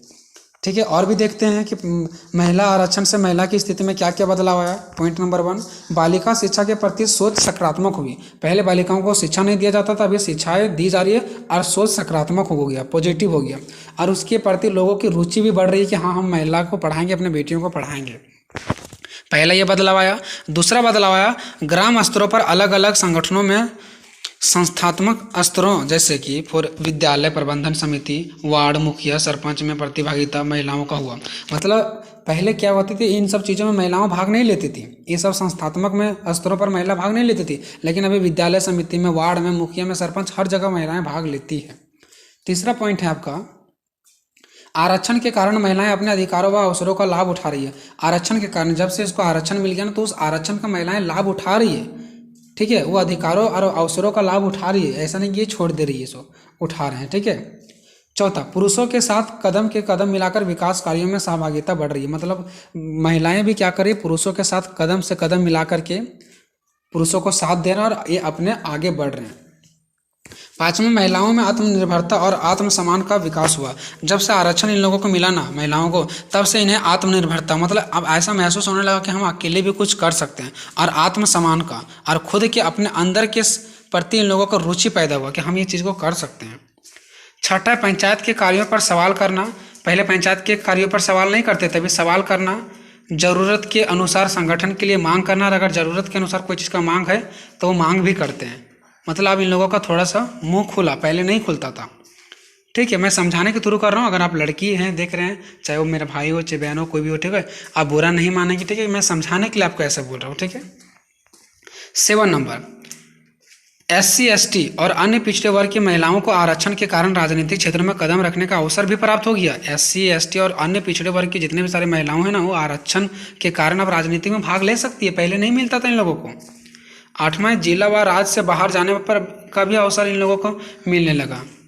ठीक है, पहले जिला से बाहर, राज्य से बाहर नहीं जाने मिलता था इन लोगों को, घर में बंद करके रखता था, लेकिन अब ये जा सकती है, घूम सकती है। ठीक है। अतः कहा जा सकता है कि आरक्षण की व्यवस्था के कारण पंचायती राज में ही नहीं, बल्कि पूरे देश के सभी वर्गों की महिलाओं को सामाजिक में, आर्थिक और राजनीतिक क्षेत्रों में कार्य करने का अवसर प्राप्त हो गया। सिर्फ पंचायत राज में ही नहीं, पूरा देश में ही, पूरा सामाजिक मामला में, कोई आर्थिक मामला में, राजनीतिक मामला में, हर मामले में इन्हें अवसर प्राप्त हो गया। पंचायत राज व्यवस्था के माध्यम से महिलाओं का जीवन बहुत ही प्रभावी हुआ, अच्छा हुआ। सही मायने में पंचायती राज ने महिलाओं को समाज का एक विशेष सदस्य बनने का मौका दिया। मतलब सही में अगर मैं बोलूँ तो पंचायती राज ने महिलाओं को एक समाज का एक विशेष सदस्य बनने का मौका दिया, इन लोगों को एक मजबूत बनने का मौका दिया। नेक्स्ट देखेंगे कि महिला आरक्षण की चुनौती। अब इनका कुछ चुनौती भी है, खतरा भी है। जो महिलाओं को आरक्षण मिला है ना, ये सही रूप से यूज नहीं हो पा रहा है, ये चुनौती बन रहा है। ठीक है, कैसे, सो देखिए, भारतीय समाज में महिलाओं को अभी और आगे बढ़ने की ज़रूरत है। मतलब अभी तक जो आरक्षण मिला है और जहाँ तक आगे बढ़े उतना से कुछ नहीं होने वाला है, उससे भी आगे इन लोगों को बढ़ने की ज़रूरत है। विभिन्न अधिकार और आरक्षण प्राप्त होने के बावजूद भी, अलग अलग अधिकार, अलग अलग आरक्षण प्राप्त होने के बावजूद भी ना, आज भी बहुत सारे ऐसे पंचायतों में महिलाओं की जगह उनके पति, पुत्र, पिता या रिश्तेदार उनकी भूमिका निभाते हुए नजर आते हैं। आज भी जहाँ महिलाओं को होना चाहिए वहाँ उसका पति, बेटा, रिश्तेदार नजर आते हैं। ठीक है, तो आज भी ये महिलाओं का आरक्षण का चुनौती ही है, आगे जाकर के इन लोगों को बाधा डाल सकती है, पीछे कर सकती है ना।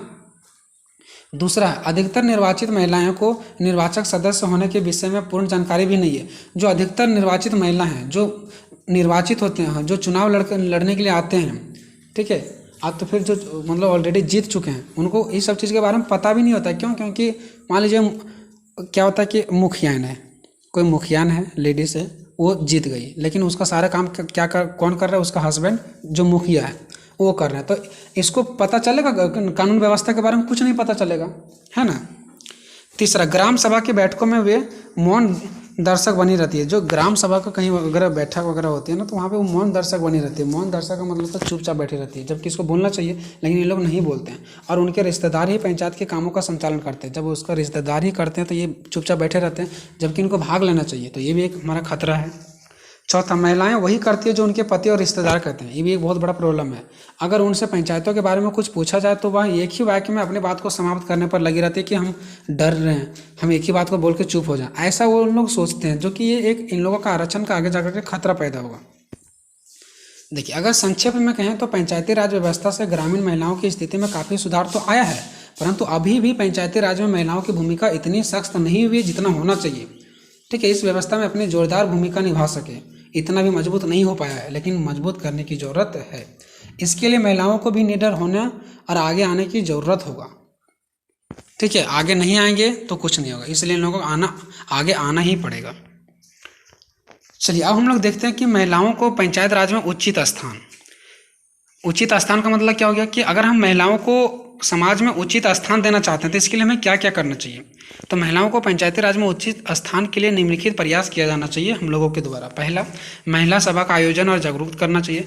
महिलाओं सभा का आयोजन करना चाहिए, हमेशा महिलाओं को बुलाना चाहिए, उसका सभा बनाना चाहिए और उन लोगों को जागरूक करना चाहिए। दूसरा, गांव के विकास में महिलाओं को शामिल करना। गांव का हमेशा जब भी विकास होता है, कोई भी चीज़ हो तो उसमें हमेशा महिलाओं को शामिल करना चाहिए।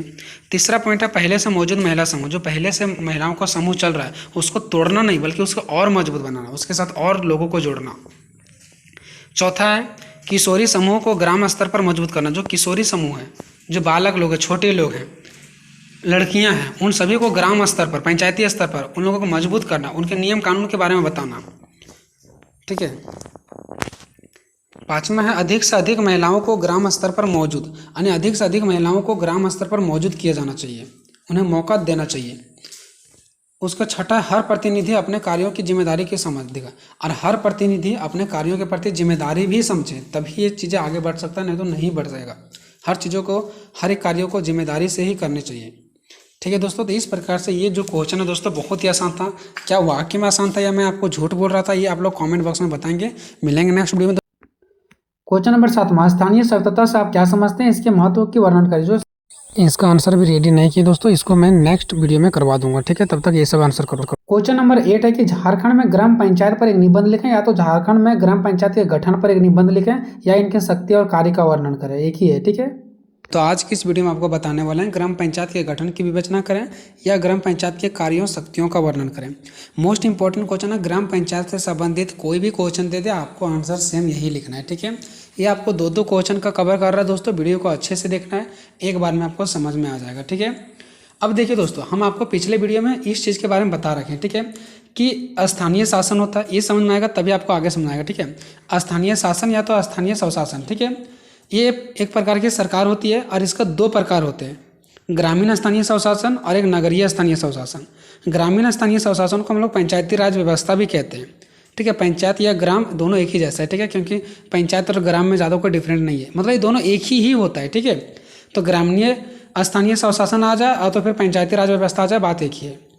फिर ये जो पंचायती राज व्यवस्था है ना, जिसको ग्रामीण स्थानीय स्वशासन कहते हैं, ये 3 प्रकार की होती है, इसीलिए इसको हम त्रिस्तरीय भी बोलते हैं। ये जो पंचायती राज व्यवस्था है इसको त्रिस्तरीय भी बोलते हैं। ठीक है, तो इस 3 में से एक पहला नंबर पर आता है ग्राम पंचायत, तो उसी के बारे में हमको इस वीडियो में पढ़ना है। ग्राम पंचायत, ग्राम पंचायत का ऊपर कौन है, तो पंचायती राज व्यवस्था या तो फिर ग्रामीण स्थानीय स्वशासन, और ग्रामीण स्थानीय स्वशासन के ऊपर कौन है, तो स्थानीय शासन। तो जब ग्राम पंचायत का विकास होगा तो इससे पंचायती राज व्यवस्था का भी विकास होगा, और फिर इसके ऊपर स्थानीय शासन यानी कि स्थानीय सरकार का भी क्या होगा, विकास होगा। चलिए क्वेश्चन की ओर बढ़ते हैं, आपको सारा कुछ समझ में आ जाएगा। ठीक है, देखिए सबसे पहले इसका पढ़ते हैं दोस्तों संरचना। ठीक है, किसका संरचना क्या, तो देखिए संविधान के 73वें संविधान अधिनियम द्वारा पंचायती राज संस्थाओं को मजबूत प्रदान की गई है। मतलब ये चीज़ें संविधान के 73वें संविधान संशोधन अधिनियम में पंचायती राज संस्थाओं को, अभी मैंने आपको बताया, पंचायती राज संस्थाओं को मजबूत प्रदान की गई है। ठीक है, क्योंकि ये जो ग्राम पंचायत आ रहा है वो किसके अंडर में आता है, तो पंचायती राज व्यवस्था के अंतर्गत में ही आता है। ठीक है, तो 73वें संविधान अधिनियम में द्वारा क्या होता है, पंचायती राज संस्थाओं को मजबूत प्रदान किया गया, ताकि पंचायती राज संस्था मजबूत होगा तो इसके नीचे जो ग्राम पंचायत है वो भी मजबूत हो जाएगा। ठीक है। नेक्स्ट देखिए, ग्राम पंचायत का निर्माण ग्रामीण स्तरीय पर किया जाता है। निश्चित सी बात है, ग्राम पंचायत का निर्माण ग्रामीण स्तर पर किया जाता है, गांव में किया जाता है ना, जिसका उद्देश्य होता है किसी निश्चित क्षेत्र के विकास में अपनी भूमिका निभाना। जिसका उद्देश्य क्या होता है कि किसी एक खास क्षेत्र में अपना विकास करना, ग्रामीण क्षेत्रों में अपना विकास करना। ठीक है। ग्राम सभा द्वारा ग्राम पंचायत का चुनाव किया जाता है। जो ग्राम पंचायत में चुनाव होता है ना, वो ग्राम सभा द्वारा किया जाता है। ये चीज़ पिछले बार से हम लोग रटते आ रहे हैं। ग्राम पंचायत के सभी सदस्यों का चुनाव ग्राम की जनता द्वारा किया जाता है ना। ग्राम पंचायत के सभी सदस्यों का जो चुनाव होता है ना, वो ग्राम की जनता द्वारा प्रत्यक्ष रूप से किया जाता है, अपने हाथों के द्वारा करते हैं। ठीक है। ग्राम पंचायत का एक ये सरपंच होता है। ग्राम पंचायत का क्या होता है? एक सरपंच होता है, जिसको ग्राम पंचायत का मुखिया भी कहा जाता है। बहुत जगह सरपंच बोलते हैं, बहुत जगह मुखिया बोलते हैं, बहुत जगह में अलग अलग नाम भी दिया गया, बट हम लोग अपने अकॉर्डिंग जो झारखंड में यूज करते हैं लगभग वो मुखिया के नाम से ही जानते हैं। ठीक है। आप दूसरे स्टेट से भी अगर इस वीडियो को देखेंगे, कोई ऐसे व्यक्ति भी होंगे जो दूसरे स्टेट से देख रहे होंगे, तो लगभग ऐसा ही बोला जाता है। ठीक है, कोई दिक्कत नहीं है। अब देखते हैं इसका छोटे छोटे पॉइंट हम लोग देखेंगे। ठीक है। इस अधिनियम यानी जो ग्राम पंचायत है ये, ठीक है, जो 73वें संविधान संशोधन अधिनियम के अंतर्गत आता है। इस अधिनियम के द्वारा स्थानीय स्वशासन व विकास की इकाइयों को एक पहचान मिली। आपको बता दिए ना, सबसे नीचे ग्राम पंचायत, इससे ऊपर बढ़कर के पंचायती राज व्यवस्था जिसको बोलते हैं ग्रामीण व्यवस्था। ठीक है। और इससे सबसे बड़ा होता है स्थानीय स्वशासन। तो इस अधिनियम के द्वारा स्थानीय स्वशासन का विकास हुआ है ना, निश्चित सी बात है, उसका पहचान हुआ है।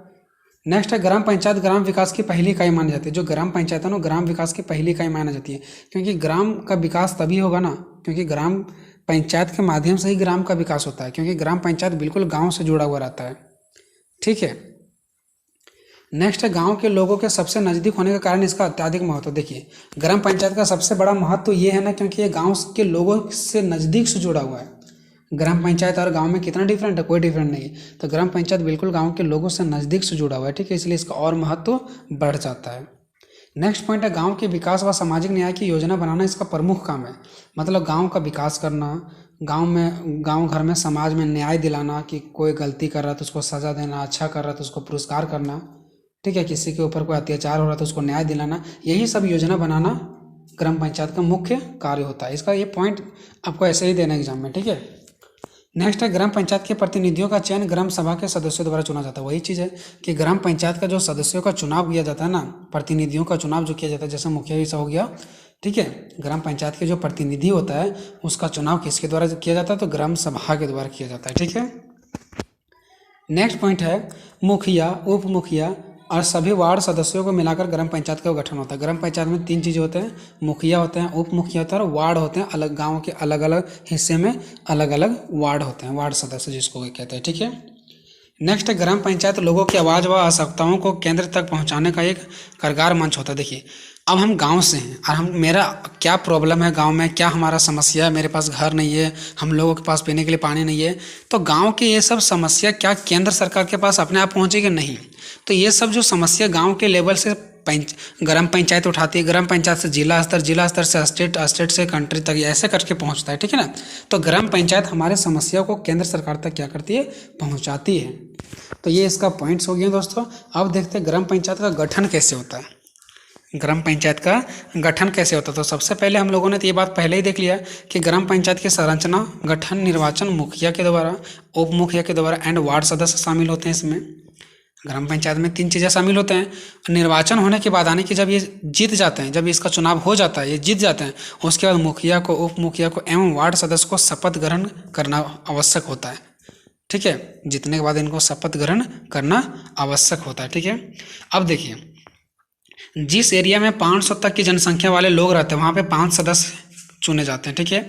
जहाँ 501 से 1000 तक वहाँ 7, फिर 2 बढ़ जाते हैं, फिर 1001 से लेकर के 2000 तक तो 9 सदस्य, फिर 2001 से लेकर के 3000 तक तो 11 सदस्य, फिर 3001 से लेकर के 5000 तक का तो उसमें 13 सदस्य, और 5000 से अधिक की जनसंख्या में 15 सदस्य चुने जाते हैं। तो ये हो गया इसका गठन। ठीक है दोस्तों। अब हम बात करते हैं ग्राम पंचायत का कार्यकाल, कि ग्राम पंचायत में मान लीजिए मुखिया जीत गया, तो कोई भी प्रतिनिधि जीत गए, तो उसका कितना सालों तक कार्य करेगी? तो ये तो आपको भी पता होगा। तो ग्राम पंचायत की प्रथम बैठक की तारीख से, यानी कि जब ग्राम पंचायत की प्रथम बैठक हुआ था उस तारीख से लेकर के वो जीत गए हैं तब के 5 साल तक ग्राम पंचायत का कार्यकाल चलता है। यानी प्रथम तारीख से लेकर के 5 साल तक उसका कार्यकाल चलता है। यदि पंचायत को उसके कार्यकाल पूर्ण होने से 6 माह पूर्ण भंग किया जाता है, मतलब 5 साल उसका हुआ भी नहीं है और 5 साल पूरा हुआ ही नहीं है और 6 महीना उसमें बच ही रहा है और 6 महीने से पहले ही अगर किसी कारणवश भंग कर दिया गया, ठीक है, उसको पद से हटा दिया गया तो फिर वो खुद पद से हट जाएंगे या कोई भी समस्या हो तो ग्राम पंचायत में पुनः चुनाव करवाया जाएगा, फिर से चुनाव करवाया जाएगा, ठीक है, पंचायत का पुनः गठन किया जाएगा। और जो नवनिर्वाचित पंचायत का बनेंगे ना, नवनिर्वाचित मतलब जो नया सदस्य बन करके आएंगे ना, वो फिर से 5 साल राज नहीं करेंगे, बल्कि 5 साल में जो 6 महीने बचे हुए हैं ना, उन्हीं के लिए उनका कार्य होगा। यानी कार्यकाल 5 वर्ष के बचे हुए समय के लिए होगा, अर्थात बचे हुए 6 जो महीना है ना, उन्हीं के लिए चलेगा। ये नहीं कि फिर से वो 5 साल तक रहेंगे, नहीं। 5 साल में 6 महीना होने से पहले ही अगर किसी तरीक़े से कोई दिक्कत आ गया तो फिर से चुनाव किया जाएगा, लेकिन वो 6 महीना के लिए ही किया जाएगा। फिर वो सोचेंगे कि हम जीत गए तो 5 साल राज करेंगे, तो ऐसा नहीं होगा। फिर 5वां साल जैसे होगा 6 महीने के बाद फिर से चुनाव होगा। अब देखते हैं ग्राम पंचायत का कार्य या शक्तियाँ, ठीक है। तो देखिए ग्राम पंचायत का कितने सारे कार्य हैं, आप भी बहुत सारे लिख सकते हैं, बट एक बार देख लीजिए। गांव की गली, ठीक है, कुच्चे, रास्तों की सफाई व प्रबंधन करना। यहाँ कुच्चे लिखा गया, ठीक है। गांव की गली, कचड़े, रास्तों की सफाई का प्रबंधन करना इनका पहला कार्य है। दूसरा, साफ और स्वच्छ पीने के लिए पानी का प्रबंधन करना। तीसरा काम है इसका गांव में रोशनी का प्रबंधन करना, यानी कि बिजली का। चौथा है गांव में रह रहे लड़कों लड़कियों की शिक्षा के लिए प्राथमिक विद्यालयों की स्थापना करना, गांव-गांव में विद्यालय की उपस्थिति, ठीक है। 5वां, प्रारंभिक चिकित्सा और स्वास्थ्य केंद्रों की स्थापना। प्रारंभिक चिकित्सा मतलब जो अस्पताल वगैरह खुलता है ना, तो ये इसका व्यवस्था है ना, स्वास्थ्य केंद्र की व्यवस्था। नेक्स्ट है शिशु कल्याण, ठीक है, एंड प्रसूता स्त्री के कल्याण का कार्य करना, ये भी आपको पता है। नेक्स्ट है सार्वजनिक कुओं, सरकारी कुआं, तालाब का प्रबंधन करना। नेक्स्ट है सिंचाई का प्रबंधन करना, ताकि किसान लोग सिंचाई कर सके, खेती बाड़ी कर सके। नेक्स्ट है चरगाहों का प्रबंधन करना, ताकि पशुओं पालन हो सके, पशुओं को भूखे ना मरना पड़े, जानवरों को, ठीक है। चरगाह मतलब क्या, जानवरों को खाने के लिए चीज़ें। नेक्स्ट है खेती की उन्नति के लिए कार्य करना, खेती ताकि किसान लोग अच्छे से खेती कर सके, इसकी उन्नति के लिए कार्य करना, जिससे उत्तम बीज की व्यवस्था करना, उत्तम खाद की व्यवस्था करना, उत्तम कीटनाशक की व्यवस्था करना। 11वां नंबर, उत्तम खेती के लिए कृषि यंत्रों का प्रबंधन करना, ताकि अच्छे से अच्छे तरीक़ा से किसान लोग कम मेहनत में कृषि कर सके, इसके लिए अच्छे अच्छे यंत्र, अच्छे अच्छे उपकरण, हथियार, ठीक है, जुगाड़ का प्रबंधन करना इनका कार्य होता है। नेक्स्ट है 12 नंबर, खेती आने वाले खाद को रखने के लिए उचित प्रबंधन करना। खेती आने वाले खाद को, यानी जो खेत में आने वाला खाद होता है ना, उसका उचित प्रबंधन करना, ताकि किसान लोग अपने खेतों में खाद की प्रबंधन कर सकें। 13वां नंबर है गाँव के घरों से निकलने वाले कूड़े करकट, यानी कूड़े कचड़े को रखने के लिए एक उचित स्थान प्रबंधन करना, ताकि कूड़े कचड़े इधर उधर ना फेंकाए, जैसे कि अभी लगाया जाता है गलियों शहरों में। नेक्स्ट है गांव में लोगों के मन में आदर्श नागरिकता की भावना को प्रोत्साहन देना, यानी गांव में लोगों के मन को आदर्श नागरिकता, कि हम एक आदर्श नागरिकता, बेईमानी नहीं, चोरी डकैती नहीं, ये सब चीज़ों से उनको प्रोत्साहित करना, उसके बारे में बताना। नेक्स्ट, गांव के लोगों को देश की शासन व्यवस्था से परिचित कराना। मान लीजिए कि गांव के लोगों को अगर उसके अधिकार के बारे में नहीं पता है, देश में क्या शासन व्यवस्था चल रहा है, क्या राजनीति चल रहा है, ये सब चीज़ें उसको नहीं पता, तो उस चीज़ों से उसको अवगत कराना, उसको जानकारी देना, ठीक है। तो ये सब चीज़ें इसका मुख्य कार्य होते हैं दोस्तों। आप इसमें भी कुछ ऐड कर सकते हैं, ऐसा नहीं कि जो 15 हम बताएं वही आप भी लिखो एग्जाम में, आप अपने मर्जी से भी कुछ इसमें ऐड कर सकते हैं, ठीक है दोस्तों। तो ये वीडियो आपको कैसा लगा, देखिए दोस्तों वीडियो बहुत छोटा करके बता रहे हैं, ठीक है। लिखने में तो 3 घंटा का समय लगता है, ये 10 मिनट का वीडियो, 11 मिनट का वीडियो को लिखने में 3 घंटा का समय लगा है, ठीक है दोस्तों। हर कुछ मैनेज करके लिखना पड़ता है ताकि आपको बेटर तरीक़े से समझ में आ जाए, ठीक है। बहुत मेहनत करना पड़ता है, ऐसा नहीं दोस्त कि 11 मिनट का वीडियो बनाने में सिर्फ 11 मिनट का ही समय लगा है, फिर इसको ना जाने अभी एडिटिंग करेंगे तो कब तक आपके पास ये वीडियो पहुँचेगा, समय बहुत लगता है दोस्तों, इसलिए बस आपका सपोर्ट की ज़रूरत है। क्वेश्चन नंबर 9 है कि झारखंड में नगर निगम के गठन, शक्ति और कार्यों का विवेचना करें या नगर निगम से कोई भी आ जाए। आज की इस वीडियो में आपको बताने वाले हैं नगर निगम का गठन, शक्ति और कार्य का वर्णन करें, ठीक है। ये नगर निगम आया कहाँ से, तो जब आपको हम 74वां संविधान संशोधन बताए थे तो उसमें हम आपको चार्ट दिखाए थे, ठीक है। वो चार्ट क्या था, जो हमारे स्थानीय लेवल की सरकार होती है, यानी कि स्थानीय शासन, ठीक है। तो स्थानीय शासन 2 प्रकार की होती थी, एक ग्रामीण स्थानीय शासन और एक नगरीय स्थानीय शासन। तो फिर जो नगरीय स्थानीय शासन होता था वो 3 भाग में डिवाइड थी, ठीक है। 3 भाग में कौन कौन था? तो नगर निगम, नगर पालिका और नगर परिषद, इसको अलग अलग नाम से भी जाना जाता है। ठीक है, तो वही जो नगर निगम, नगर परिषद और नगर पालिका थी ना, तो इसके पहले हम नगर पालिका के बारे में बता दिए हैं। अभी हम बताने जा रहे हैं नगर निगम के बारे में, और ये है नगर परिषद के बारे में, उसी को हम जिला परिषद भी कहते हैं। ठीक है, तो उस पर आने की संभावना नहीं के बराबर है।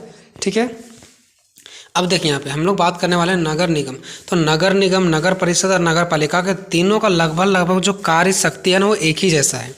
हाँ, इसका गठन थोड़ा सा अलग है, बट कार्य शक्ति वगैरह सब एक ही जैसा, हल्का सा डिफरेंट है, बाकी सब एक ही जैसा है। ठीक है, तो कुल मिलाकर के अब आप पीछे हम क्या बोले वो भूल जाइए, और आप क्वेश्चन पे ध्यान दीजिए कि नगर निगम के गठन, शक्ति और कार्य का वर्णन करें। नगर निगम का थोड़ा सा हम चर्चा किए हैं 74वें संविधान संशोधन में, अगर पढ़े होंगे तो याद होगा। नगर निगम का गठन, नगर निगम बड़े बड़े शहरों में स्थापित किए जाते हैं जिनकी जनसंख्या जो 3 लाख से अधिक होती है। जहाँ पे 3 लाख से अधिक होती है वहाँ पे नगर निगम बड़े बड़े शहरों में स्थापित कर दिया जाता है नगर निगम का। ठीक है, इसका प्रमुख, जो नगर निगम का प्रमुख होता है उसको मेयर कहलाता है, मेयर। ठीक है, मेयर कहलाता है। क्या कहलाता है? मेयर कहलाता है। इसका चुनाव प्रत्यक्ष विधि द्वारा किया जाता है, पार्षदों द्वारा किया जाता है, तो इसको आप हटा सकते हैं। ठीक है, इसका जो चुनाव होता है वो प्रत्यक्ष विधि द्वारा होता है, यानी कि जनता डायरेक्ट अपने हाथों से चुनाव करती है। ठीक है, ये चीज़ यहाँ से आपको क्लियर हो गया। अब इसका छोटे छोटे पॉइंट्स हम लोग देखते हैं। ठीक है, छोटे छोटे इसका पॉइंट्स देखते हैं। इसका कार्यकाल सामान्यतः 5 वर्ष का होता है। इसका कार्यकाल सामान्यतः कितना का होता है? 5 साल का होता है। किंतु अविश्वास प्रस्ताव से समय पूर्व भी इसके निर्वाचन मंडलों को भंग किया जा सकता है। बट अगर वो विश्वसनीय जैसा कार्य नहीं कर रहे हैं तो समय से पूर्व भी इसके पदों को भंग किया जा सकता है। ठीक है, नेक्स्ट है बड़े शहरों के क्षेत्र को छोटे छोटे भागों में बांटकर पार्षदों का चुनाव किया जाता है। देखो, इसमें बड़े शहर होते हैं, ये जो नगर निगम है ना, इसके अंदर 3 लाख से भी अधिक वाले आबादी आते हैं, तो ये बड़े शहर वाले होते हैं। अब ये बड़े शहर को क्या करते हैं पता है? छोटे छोटे भागों में बांट दिया जाता है, और छोटे छोटे भागों में हर एक भाग में पार्षदों का चुनाव होता है। ठीक है, पार्षदों का चुनाव होता है, जिसको हम परिषद भी कह सकते हैं। ठीक है, यानी कि एक बड़ा शहर है, उसको छोटे छोटे 10 क्षेत्र में बांट दिया अलग अलग। जैसे गांव में वार्ड कैसे बांटते हैं, 1 वार्ड 2 वार्ड अलग अलग, और वार्ड में वार्ड सदस्य होते हैं, वैसे ही बड़े शहर के छोटे छोटे क्षेत्रों में बांट के उसको अलग अलग लोगों के हाथ में समा दिया जाता है, यानी कि अलग अलग पार्षदों के हाथ में दे दिया जाता है। ठीक है, चलो उसके नेक्स्ट नगर निगम के सदस्य भी कुछ अनुभवी विशिष्ट लोगों के रूप में चुने जाते हैं। यानी कि नगर निगम में कोई फालतू आदमी नहीं चुने जाते हैं, यहाँ भी चुनने वाले सदस्य अनुभवी होते हैं, उसके अंदर अनुभव होता है, विशिष्ट लोग होते हैं, खास प्रकार के लोग होते हैं। नेक्स्ट है नगर निगम का सदस्य बनने के लिए कम से कम 21 वर्ष की आयु होनी चाहिए। नेक्स्ट है नगर निगम का सदस्य बनने के लिए उसी क्षेत्र का मतदाता होना आवश्यक है, यानी जिस क्षेत्र के लिए आप लड़ रहे हैं आपको भी उसी क्षेत्र का होना चाहिए। ठीक है, ऐसा नहीं कि आप दूसरे क्षेत्र के, उसी क्षेत्र के होना चाहिए। नेक्स्ट है प्रत्येक नगर निगम में एक प्रमुख प्रशासनिक अधिकारी होता है, यानी कि जितने एक नगर निगम, एक बड़ा सा जो क्षेत्र है उसका एक नगर निगम है। ठीक है, वो नगर निगम उसको हम लोग कह सकते हैं जहाँ पे 3 लाख से अधिक आबादी वाला क्षेत्र है, तो उसका एक जो प्रमुख होगा ना, नगर निगम का पूरा का एक जो प्रमुख होगा ना, वो प्रशासनिक अधिकारी कहलाता है। उस नगर निगम को, उस जिला का प्रशासनिक अधिकारी कहलाता है। ठीक है, अब बात करते हैं नगर निगम चुनाव को लड़ने के लिए योग्यता, कि नगर निगम में अगर कोई व्यक्ति चुनाव लड़ना चाहता है इसका योग्यता क्या है। ठीक है, ये भी आपको पॉइंट्स वहाँ लिखना जरूरी है। तो एक व्यक्ति नगर निगम के चुनाव लड़ सकता है यदि उसके पास ये सब चीज़ें मानदंडों को पूरा करे, यानी कि अगर ये सब चीज़ उसके अंदर गुण है तब। पहला, वह भारत का नागरिक होना चाहिए, उसको भारत का ही नागरिक होना चाहिए। दूसरा, उसकी उम्र 21 साल पूरी हो जाना चाहिए। नेक्स्ट है उसका नाम वार्ड का निर्वाचन नामावली में पंजीकृत हो, यानी कि जो नाम सूची नहीं आता है उसमें उसका नाम सूची में पंजीकृत, यानी कि नामांकन होना चाहिए उसका। ठीक है, चौथा, नगर निगम के चुनाव को लड़ने के लिए उससे पहले कभी भी आयोग घोषित नहीं किया गया हो, मतलब चुनाव लड़ने के लिए इसको पहले कभी भी उसको गलत ठहराया नहीं गया हो, या तो फिर उससे कभी भी आयोग ना ठहराया गया हो कि आप चुनाव लड़ने लायक नहीं है, चाहे लड़ाई झगड़ा में, चाहे किसी भी मैटर में उसको आयोग नहीं ठहराया गया हो, नहीं तो फिर वो नहीं लड़ सकते हैं। वह भारत में किसी भी नगर निगम का कर्मचारी नहीं होना चाहिए, मतलब ये नहीं कि वो दूसरे भी नगर निगम का कर्मचारी है, आप जिस नगर निगम के हैं उसी का चुनाव लड़ सकते हैं और वहीं का लड़ सकते हैं। दूसरे जगह हैं तो वहाँ यहाँ पे नहीं लड़ सकते, और अगर यहाँ पे हैं तो वहाँ का नहीं लड़ सकते हैं, जहाँ का वहीं लड़ सकते हैं। हेलो दोस्तों, अब हम लोग देखते हैं नगर निगम में शक्ति और कार्य। तो नगर निगम के प्रमुख कार्य निम्नलिखित है। ठीक है, इनका बहुत सारा क्या है, कार्य बोले या तो शक्ति बोले, बात एक ही पड़ता है, क्योंकि जो इसके पास शक्ति होगा वही कार्य होगा। मतलब एक जिलों को चलाने के लिए अगर इसके पास शक्ति है तो वही उनका कार्य भी है। ठीक है, तो शक्ति और कार्य एक ही होता है। ठीक है, चलिए अब यहाँ पे मैंने टोटल 14 पॉइंट्स लिखे हैं। ठीक है, और छोटे छोटे पॉइंट लिखे हैं ताकि आपको याद रहे। अब आपको ये देखना है कि क्या यहाँ तक में अगर आपका 4 से 5 पेज भर गया तो ठीक है, अगर नहीं भरा और अगर आप उसको आगे बढ़ाना चाहते हैं तो जो ये अस्पताल, जलापूर्ति, ये सब चीज़ें देख रहे हैं ना, इसको अंडरलाइन करके इसका एक्सप्लेन भी करना है। अगर यहाँ तक में आपका ठीक है 15 मार्क्स के लायक हो जाता है 4 से 5 पेज में, तो ज़्यादा से ज़्यादा 4 पेज, तब तो ठीक है। और अगर 4 पेज से भी कमी पड़ रहा है तो आपको क्या करना है, पहला लिखना है अस्पताल और इसको अंडरलाइन करना और इसके बारे में एक्सप्लेन करना है कि नगर निगम का पहला कार्य होता है अस्पताल की पूर्ति और अच्छी व्यवस्था करना, ठीक है। दूसरा जलापूर्ति, नगर निगम की दूसरी कार्य है जलापूर्ति, अच्छे रूप से जल की व्यवस्था करना, किसी भी क्षेत्र में जल की कमी नहीं होना, ठीक है, इनका कार्य है। एंड तीसरा आपको अंडरलाइन करना जल निकासी, तो इसकी जो अगला कार्य है वो जल निकासी है। जिस भी स्थान पर कहीं पानी की दबावट होती है या तो फिर कहीं गंदगी फैली होती है तो वो गंदगी को शहर से दूर ले जाकर के छोड़ने के लिए नालियाँ बनाना, घरों गलियों का पानी उस नालियों में ले जाना, इनका मुख्य कार्य होती है। बाजार के लिए स्थान, ठीक है, तो बाजार में एक उचित व्यवस्था किया जाना चाहिए, गाड़ियों का, आदमियों का भीड़ ना लगे, इसके लिए क्या करते हैं, शहरों में एक उचित स्थान का प्रबंधन करते हैं। ये सब चीज़ आपको लिख देना है, ठीक है। इसमें से पॉइंट्स को बढ़िया से लगाना है। और हाँ, आप जो भी कुछ इसमें लिखेंगे लास्ट में चाहिए नहीं जोड़िएगा, ठीक है, क्योंकि अगर चाहिए जोड़िएगा ना तो इसका मतलब ये हो जाएगा कि आप उसको सजेशन दे रहे हैं, नहीं, उनका कार्य क्या है वो बताना है। जैसे कि आप मेरा कार्य बताएंगे तो आप ये नहीं बोलेंगे कि आपको माता पिता का सेवा करना चाहिए, नहीं, ये आप हमें सजेशन नहीं दीजिए, आप ये बोलिए कि आपका, हम बोलेंगे मेरा कार्य क्या है तो आप बताएंगे माँ बाप का सेवा करना, घर चलाना, बच्चों को देखना। ये नहीं कि बच्चों को देखना चाहिए, सीख नहीं देना। किसी भी चीज़ के अगर कार्य लिख रहे हैं पॉलिटिकल साइंस में, ठीक है, तो वहाँ पे आपको चाहिए नहीं जोड़ना है, ठीक है, जो उनका कार्य है वो लिखिए आप, ठीक है। तो ये चीज़ आपको समझ में आ गई होगा दोस्तों। तो पहला अस्पताल, दूसरा जलापूर्ति, तीसरा जल निकासी, चौथा बाजार के लिए स्थान, ठीक है, पाँचवा फायर ब्रिगेड्स, ठीक है, छठा है सड़कें, सातवां ओवरब्रिज, आठवां है ठोस अपशिष्ट, ठीक है, नौवां है सड़कों पर की बिजली की व्यवस्था, पार्क, शिक्षा, पशुओं के लिए चिकित्सा, पशुओं के लिए भी मतलब डॉक्टरी का व्यवस्था, ठीक है, गंदगी की सफाई, छुआछूत जैसे बीमारी जो होती है ना आजकल के समाज में फैला हुआ, उसको रोकना, और क्षेत्र के जन्म कितने हुए और मृत्यु कितने हुए इसका विवरण। इसके अलावा और भी अगर आप कुछ ऐड कर सकते हैं तो कर सकते हैं। आप नहीं जानते कि जिला अनेक नगर के अंतर्गत क्या क्या कार्य होती है, और भी आप ऐड कर सकते हैं। कोई ज़रूर नहीं कि जो पॉइंट मैंने दिया उसी पॉइंट्स को आप लिखो, एक्स्ट्रा भी लिख सकते हो, एक पॉइंट यहाँ से हटा भी सकते हो, दूसरा भी जोड़ सकते हो। ऐसा नहीं कि जो मैंने दिया वही आपको रट के ही जाना, बस समझ जाना है, हो गया कहानी खत्म, ठीक है दोस्तों। तो इस प्रकार से आपका ये क्वेश्चन खत्म हो। तो इस प्रकार से दोस्तों जो आपका 15-15 मार्क्स के लिए 9 इंपॉर्टेंट क्वेश्चन था वो हमारा खत्म हो गया। अब हम लोग देखेंगे जो 5-5 मार्क्स के क्वेश्चन है, ठीक है। तो यहाँ पे नगर पालिका के कार्य और शक्ति का वर्णन करें। यहाँ पे नगर पालिका परिषद के संगठन का वर्णन करें, या तो क्वेश्चन आ सकता है नगर पालिका क्या है, इसके कार्य एवं शक्ति का वर्णन करें। तो देखिए मैं आपको जल्दीबाजी में समझा रहा हूँ, अगर कोई दिक्कत हो तो फिर मुझे कमेंट बॉक्स में बता सकते हो।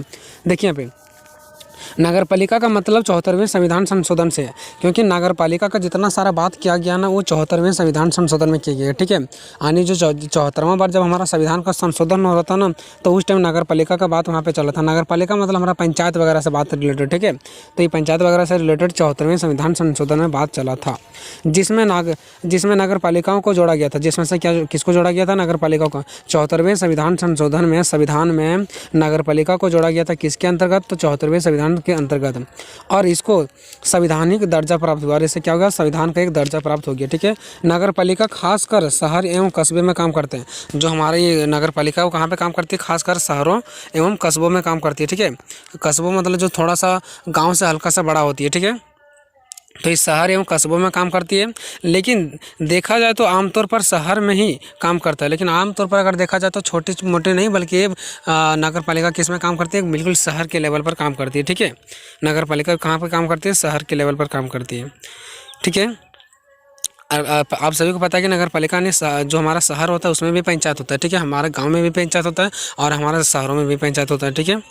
अब देखिए, अब नगर पालिका के जनसंख्या के आधार पर 3 भागों में बांटा गया। अब देखिए आप लोगों ने अभी तक देख लिया कि नगर पालिका को 74वें संविधान के अंतर्गत संविधान में दर्जा मिल गया है, और इसमें से क्या किया गया है कि इसे दर्जा मिलने के बाद नहीं, ये जो नगर पालिका इसे 3 भागों में बांट दिया गया है जनसंख्या के आधार पर।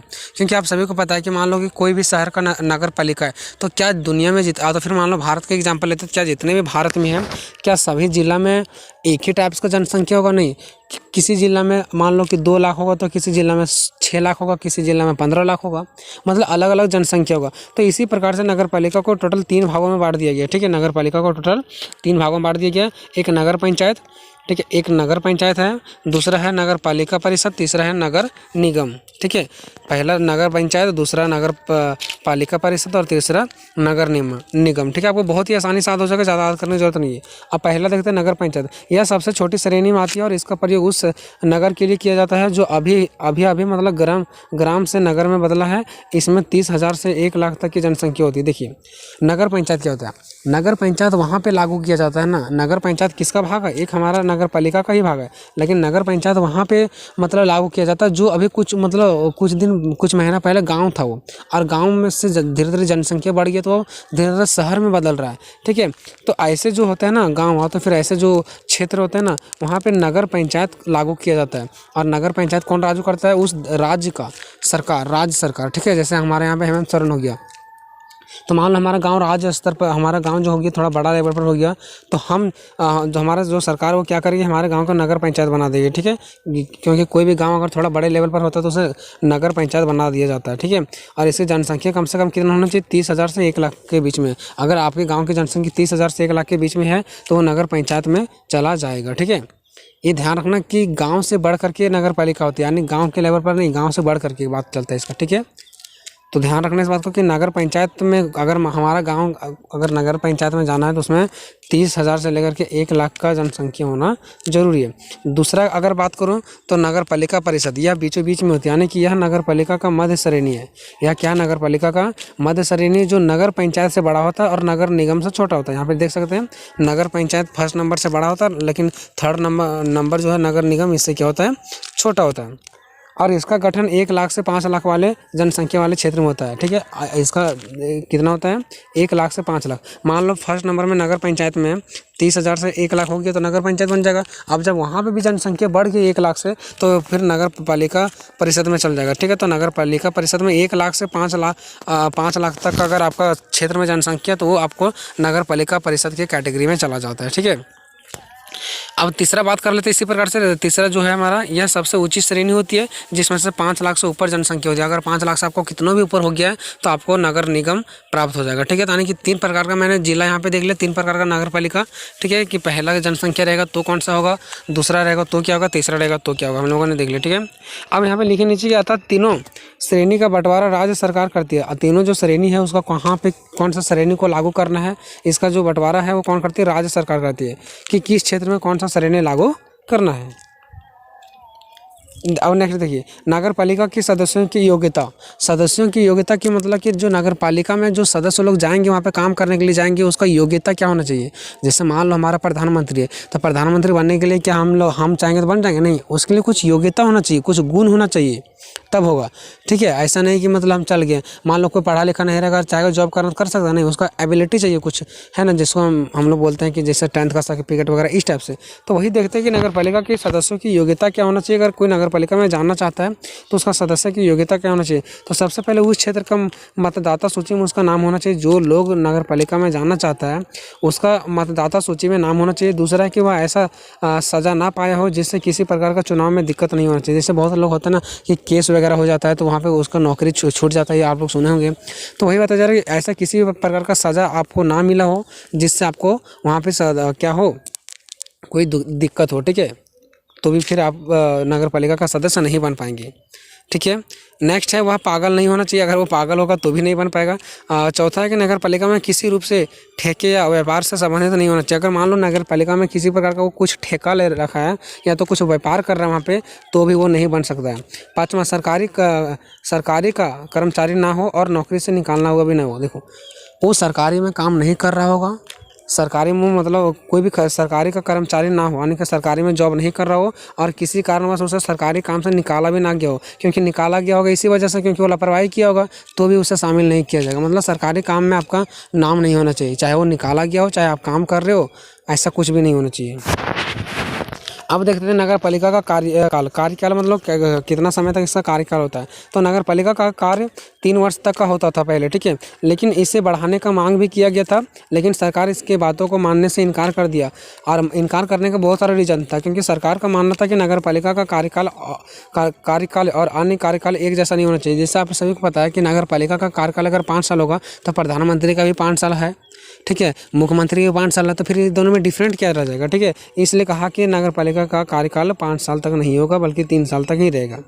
दूसरा इसने रीज़न ये बताया, सरकार इतने लंबे समय मिलने से सदस्य अपने हितों को देखेगा। इसने कहा कि अगर हम नगर पालिका में 5 साल तक कर देते हैं तो जो प्रतिनिधि चुना जाएगा वो 5 साल तक शासन करेगा, जिसमें से 2 साल लोगों पर शासन करेगा और 3 साल अपने से खाएगा। इसलिए उसको कम समय देंगे तो ज़्यादा विकास करेगा, ठीक है, क्योंकि वो जल्दबाजी में रहेगा कि हमें कम ही समय में ज़्यादा विकास करना है, ठीक है। तो ये भी रीज़न है जिसकी वजह से 3 ही साल का माना गया।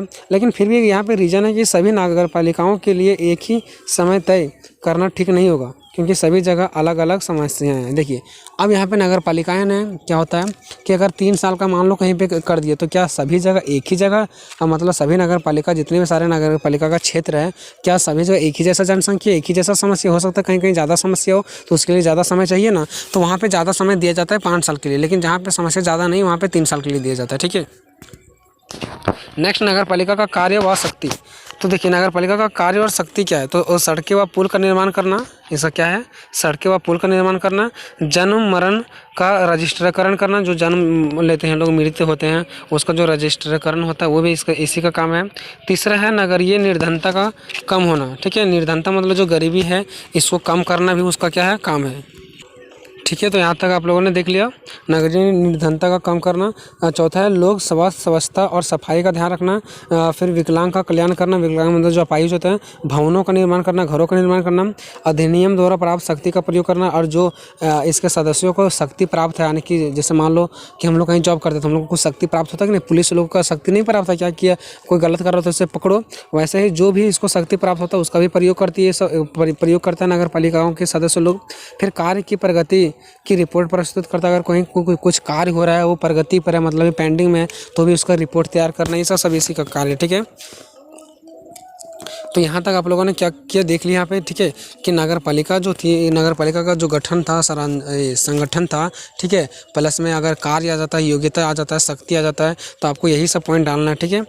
तो यहाँ से आप लोगों ने देख लिया, ठीक है।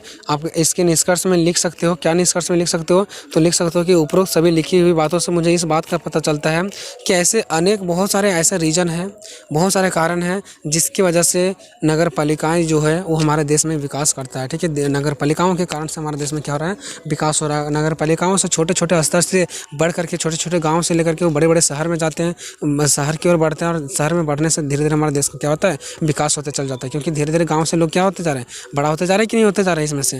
तो इस प्रकार से आप लोग लिख सकते हो, ठीक है दोस्तों। अब बाकी का जो क्वेश्चन बच गया दोस्तों, पंचायत समिति की गठन, ग्राम सभा के कार्य और बलवंत राय मेहता का रिपोर्ट, ये तीनों वीडियो का मैं जो आंसर वो नेक्स्ट वीडियो में दूंगा। प्लस में जी हाँ दोस्तों, ये हमारा बहुत ही हेल्पफुल वीडियो होने वाला है, क्योंकि हम एक ही वीडियो में पिछले 4 साल में जितने पेपर पूछा गया है वो सारे पेपर को यहाँ पर डील करने वाला है। और इस वीडियो का सबसे खासियत बात ये है दोस्तों, इसमें हम एक एक नंबर का जो क्वेश्चन है उसका आंसर को ही बताते हुए चलेंगे, ताकि आपका एक एक नंबर का जो क्वेश्चन है वो भी यहाँ से कंप्लीट हो जाए, और आप 5-5 नंबर के और जो आपके 15-15 नंबर के क्वेश्चन पूछे जाएंगे एग्जाम में वो भी आपको पता चलेगा, ठीक है। तो ये वीडियो आपके लिए बहुत ही हेल्पफुल है, और एक एक नंबर के तैयारी के लिए और ज़्यादा हेल्पफुल है।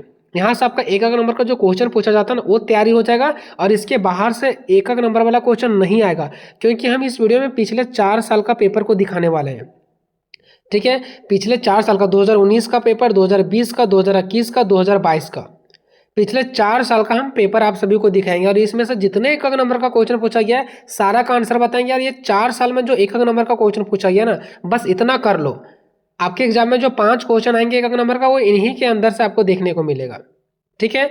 तो चलिए हम वीडियो को स्टार्ट करेंगे। अब देखिए दोस्तों, जो 2019 में पूछा गया है, 20 में पूछा गया और 21 में पूछा गया है, ये 3 साल जो पूछा गया ना, ये तीनों साल में 10-10 ऑब्जेक्टिव पूछा जाता था, 10-10 ऑब्जेक्टिव, क्योंकि उधर 80 मार्क्स का एग्जाम होता था।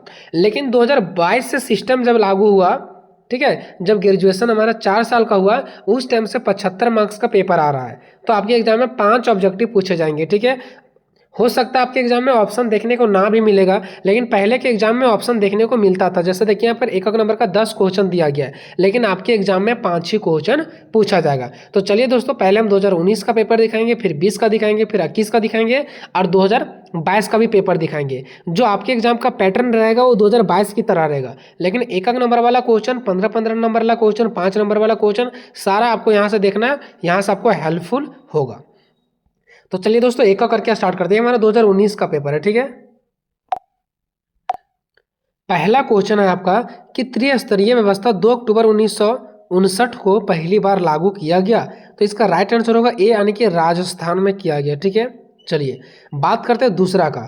तो दूसरा क्या है कि भारत में प्रशासन का तृतीय स्तर है। तो इसका राइट आंसर होगा दोस्तों, भारत में प्रशासन का तृतीय स्तर जो है वो हमारा क्या, स्थानीय स्तर। क्या है? स्थानीय स्तर। चलिए उसके बाद डी का बात करते हैं। स्थानीय सरकार के प्रतिनिधियों के चुनाव में कौन कौन भाग लेता है? तो तीसरा का राइट आंसर होगा आपका सी, स्थानीय जनता। चलते हैं चौथा क्वेश्चन की ओर। 73वां व 74वां संविधान संशोधन अधिनियम किस वर्ष पारित किया गया? तो इसका राइट आंसर आपका होगा बी, 1992। आपके एग्जाम में हो सकता है कि ऑप्शन ना देखने को मिले, लेकिन आप लोगों के लिए इंपॉर्टेंट क्वेश्चन जरूर है, क्योंकि यूनिवर्सिटी के द्वारा पूछा गया क्वेश्चन पिछले साल से मैच करता है। क्वेश्चन नंबर 5 की बात करते हैं। 73वां संविधान संशोधन द्वारा संविधान में कौन सी अनुसूची जोड़ी गई? ठीक है, तो इसका राइट आंसर होगा सी, यानी कि 11वीं अनुसूची। अब नेक्स्ट क्वेश्चन की बात करते हैं। क्वेश्चन नंबर हमारा 6 है। पंचायती राज को सर्वप्रथम किस स्थान पर अपनाया गया? ठीक है, तो छठा को जो राइट आंसर होगा वो होगा नागौर, यानी ये राजस्थान में ही पड़ता है, नागौर जिला, ठीक है। क्वेश्चन नंबर आपका 8 है दोस्तों। झारखंड में ग्रामीण स्वशासन में कितने प्रतिशत सीटें महिलाएं के लिए आरक्षित है? तो इसका राइट आंसर होगा 33%। नेक्स्ट क्वेश्चन देखते हैं। नेक्स्ट क्वेश्चन है, निम्नलिखित में से कौन सा स्थानीय स्वशासन का विषय नहीं है? तो देखिए हमारा स्थानीय स्वशासन के विषय में लोग स्वास्थ्य आ जाता है, स्वच्छता आ जाता है, ठीक है, लेकिन कानून और व्यवस्था ये जो है ना, ये हमारा स्थानीय स्वशासन में नहीं आता है। तो सी होगा राइट आंसर। 9 नंबर देखिए इसका। त्रिस्तरीय पंचायती राज व्यवस्था का विचार किस समिति के प्रस्ताव में दिया गया है? तो इसका राइट आंसर होगा दोस्तों बलवंत राव मेहता समिति, यानी राइट आंसर होगा इसका ए। नेक्स्ट क्वेश्चन है, जनता की प्रशासन में भागीदारी निम्नलिखित रूपों में देखने को मिलती है? तो इसका राइट आंसर होगा आपका दोस्तों डी, यानी इनमें से सभी, यानी जनता इन सभी में से भागीदारी का हिस्सा बनती है, ठीक है। अब देखते हैं दोस्तों जो 5-5 नंबर के क्वेश्चन में पूछा जाता है। देखिए स्थानीय स्वशासन में जन सहभागिता। अब देखिए यहाँ से आपको जो मैं पिछले 4 साल का पेपर दिखा रहा हूँ, ठीक है, यहाँ से केवल आपको एक नंबर पर फोकस करना है। बाकी 5-5 नंबर का और 15 नंबर का बस देख लेना है कि किस प्रकार से क्वेश्चन पूछा जा रहा है। बाकी 5 नंबर और 15 नंबर की तैयारी के लिए मैंने आपको महासंग्राम वीडियो दिया है, वो जाकर के देख लो, लिंक आपको डिस्क्रिप्शन में मिल जाएगा, ठीक है। चलिए ये हो गया। उसके बाद देखिए बी नंबर में क्या है, नगर पालिका के आय स्रोत। ये 5-5 नंबर में 4 में से कोई 2 बनाना आपको। ग्राम सभा हो गया। डी है बलवंत राय मेहता रिपोर्ट। अब आगे बढ़ते हैं जो कि 20-20 नंबर में। देखो पहले जो एग्जाम होता था ना 19, 20, 21, ये 3 साल में जो पेपर हुआ 20-20 मार्क्स में पूछा जाता है, लेकिन 2022 से 75 मार्क्स का पूछा जा रहा है, 1 नंबर का पूछा जा रहा है 5 क्वेश्चन, और 15-15 नंबर का पूछा जाता है, ठीक है। देखिए लोकतांत्रिक विकेंद्रीकरण में स्थानीय स्वशासन के महत्व एवं समस्या पर प्रकाश डालें। 73वें संविधान संशोधन के विभिन्न पहलुओं का परीक्षण करें। चौथा है ग्रामीण स्थानीय स्वशासन के गठन एवं शक्तियों की विवेचना करें। 5वां झारखंड में नगर निगम के गठन, शक्तियों एवं कार्यों की विवेचना करें। आगे देखते हैं और भी क्वेश्चन है। जन सहभागिता से आप क्या समझते हैं? प्रशासन में इसके महत्व की विवेचना करें। मैंने जो आपको इंपॉर्टेंट क्वेश्चन दिया ना, वो सारे साल के पेपर को देखते हुए दिया, जाकर के देख लो। नेक्स्ट झारखंड में ग्राम पंचायत पर निबंध लिखें। और 8वां पंचायती राज व्यवस्था में न्यायिक व्यवस्था का वर्णन करें। ये अभी मेरा 2019 का पेपर, यानी 1 साल का पेपर खत्म हुआ। अब देखेंगे नेक्स्ट साल का, एक और साल का आगे देखते हैं हम लोग, ठीक है। देखिए यहाँ से स्टार्ट करते हैं। पहला क्या है किसका क्वेश्चन की पंचायत की अवधि होती है? तो पंचायत की अवधि होती है 5 वर्षों की, तो इसका राइट आंसर होगा दूसरा। नेक्स्ट क्वेश्चन बात करते हैं बी नंबर। इनमें से कौन स्थानीय स्वशासन के पिता के रूप में जाने जाते हैं? तो इसका राइट आंसर होगा दोस्तों तीसरा, Lord Ripon. Lord Ripon. C है कि अशोक मेहता समिति ने किसकी स्थापना के लिए सुझाव दिया? अशोक मेहता समिति ने किसकी स्थापना के लिए सुझाव दिया? तो इसका राइट आंसर जो होगा दोस्तों होगा पंचायत समिति, ठीक है, पंचायत समिति, सॉरी मंडल पंचायत, सॉरी तीसरा होगा इसका आंसर, ठीक है, मंडल पंचायत, ठीक है। उसके बाद बात करते हैं डी का। भारत में पहली बार नगर निगम की स्थापना मद्रास में किस वर्ष हुआ? तो डी का जो राइट आंसर है वो होगा इसका दूसरा, 1687 में। बढ़ते नेक्स्ट क्वेश्चन की ओर। भारतीय पंचायत राज व्यवस्था कितने स्तर की होती है? तो इसका राइट आंसर होगा 3, यानी कि 3 स्तर की होती है, ठीक है, त्रिस्तरीय। एफ नंबर, निम्न में कौन सी व्यवस्था प्रत्यक्ष चुनाव के द्वारा स्थापित होती है? तो इसका राइट आंसर जो होगा आपका वो पहला हो जाएगा, ग्राम पंचायत। बात करते हैं नेक्स्ट जी का। रांची नगर निगम की स्थापना किस वर्ष हुआ? तो जी का राइट आंसर होगा 1979 में, पहला, ठीक है। एच नंबर की बात करते हैं। झारखंड में कुल जिला परिषदों की संख्या कितनी है? तो इसका राइट आंसर होगा चौथा, 24। उसके बाद नेक्स्ट बात करते हैं दोस्तों आई नंबर का, ठीक है। झारखंड में महिलाओं को नगरीय प्रशासन में कितने प्रतिशत आरक्षण प्राप्त है? तो 33%, यानी 33%। इसका राइट आंसर होगा ए, ठीक है, पहला। उसके बाद आई के बाद हम बात करते हैं जे का, ठीक है। भारत में सूचना का अधिकार किस वर्ष लागू किया गया? तो इसका राइट आंसर जो होगा आपका दोस्तों 2005। इसका हो जाएगा राइट आंसर तीसरा, 2005 में, ठीक है। चलिए अब 5 नंबर का देखते हैं। नगर पालिका क्या है, इसके कार्य एवं शक्तियों का वर्णन करें। आगे देखिए, आप ग्रामीण स्थानीय स्वशासन से आप क्या समझते हैं, इसकी रचना और शक्तियों का वर्णन करें। सारा क्वेश्चन एक ही पूछा जाता है दोस्तों, बस थोड़ा मोड़ा घुमा दिया जाता है, तो इससे आपको घबराना नहीं है। नेक्स्ट है प्रशासन में जन सहभागिता की प्राकृतिक एवं विभिन्न स्वरूपों की व्याख्या करें। नेक्स्ट क्वेश्चन है पंचायती राज का अशोक मेहता मंडल व्याख्या करना है आपको। छठा 73वें व 74वें संविधान संशोधन में क्या अंतर है उसके बारे में बताना है। मतलब 73वें संविधान संशोधन और 74वें के बारे में आपको बताना है। नेक्स्ट आगे बढ़ते हैं। पंचायती राज पर एक निबंध लिखें, वर्तमान समय में इसकी उपलब्धियों एवं समस्याओं का वर्णन करना आपको। नेक्स्ट क्वेश्चन देखिए, यहाँ पर भी 20 मार्क्स वाला में दिए गए, इनमें से किन्हीं 2 पर लिखना है। सूचना का अधिकार, 12वीं अनुसूची के कार्य, ग्राम पंचायत के कार्य, लोकतांत्रिक विकेंद्रीकरण। अब हम लोग बढ़ते हैं दोस्तों नेक्स्ट साल के क्वेश्चन, ठीक है।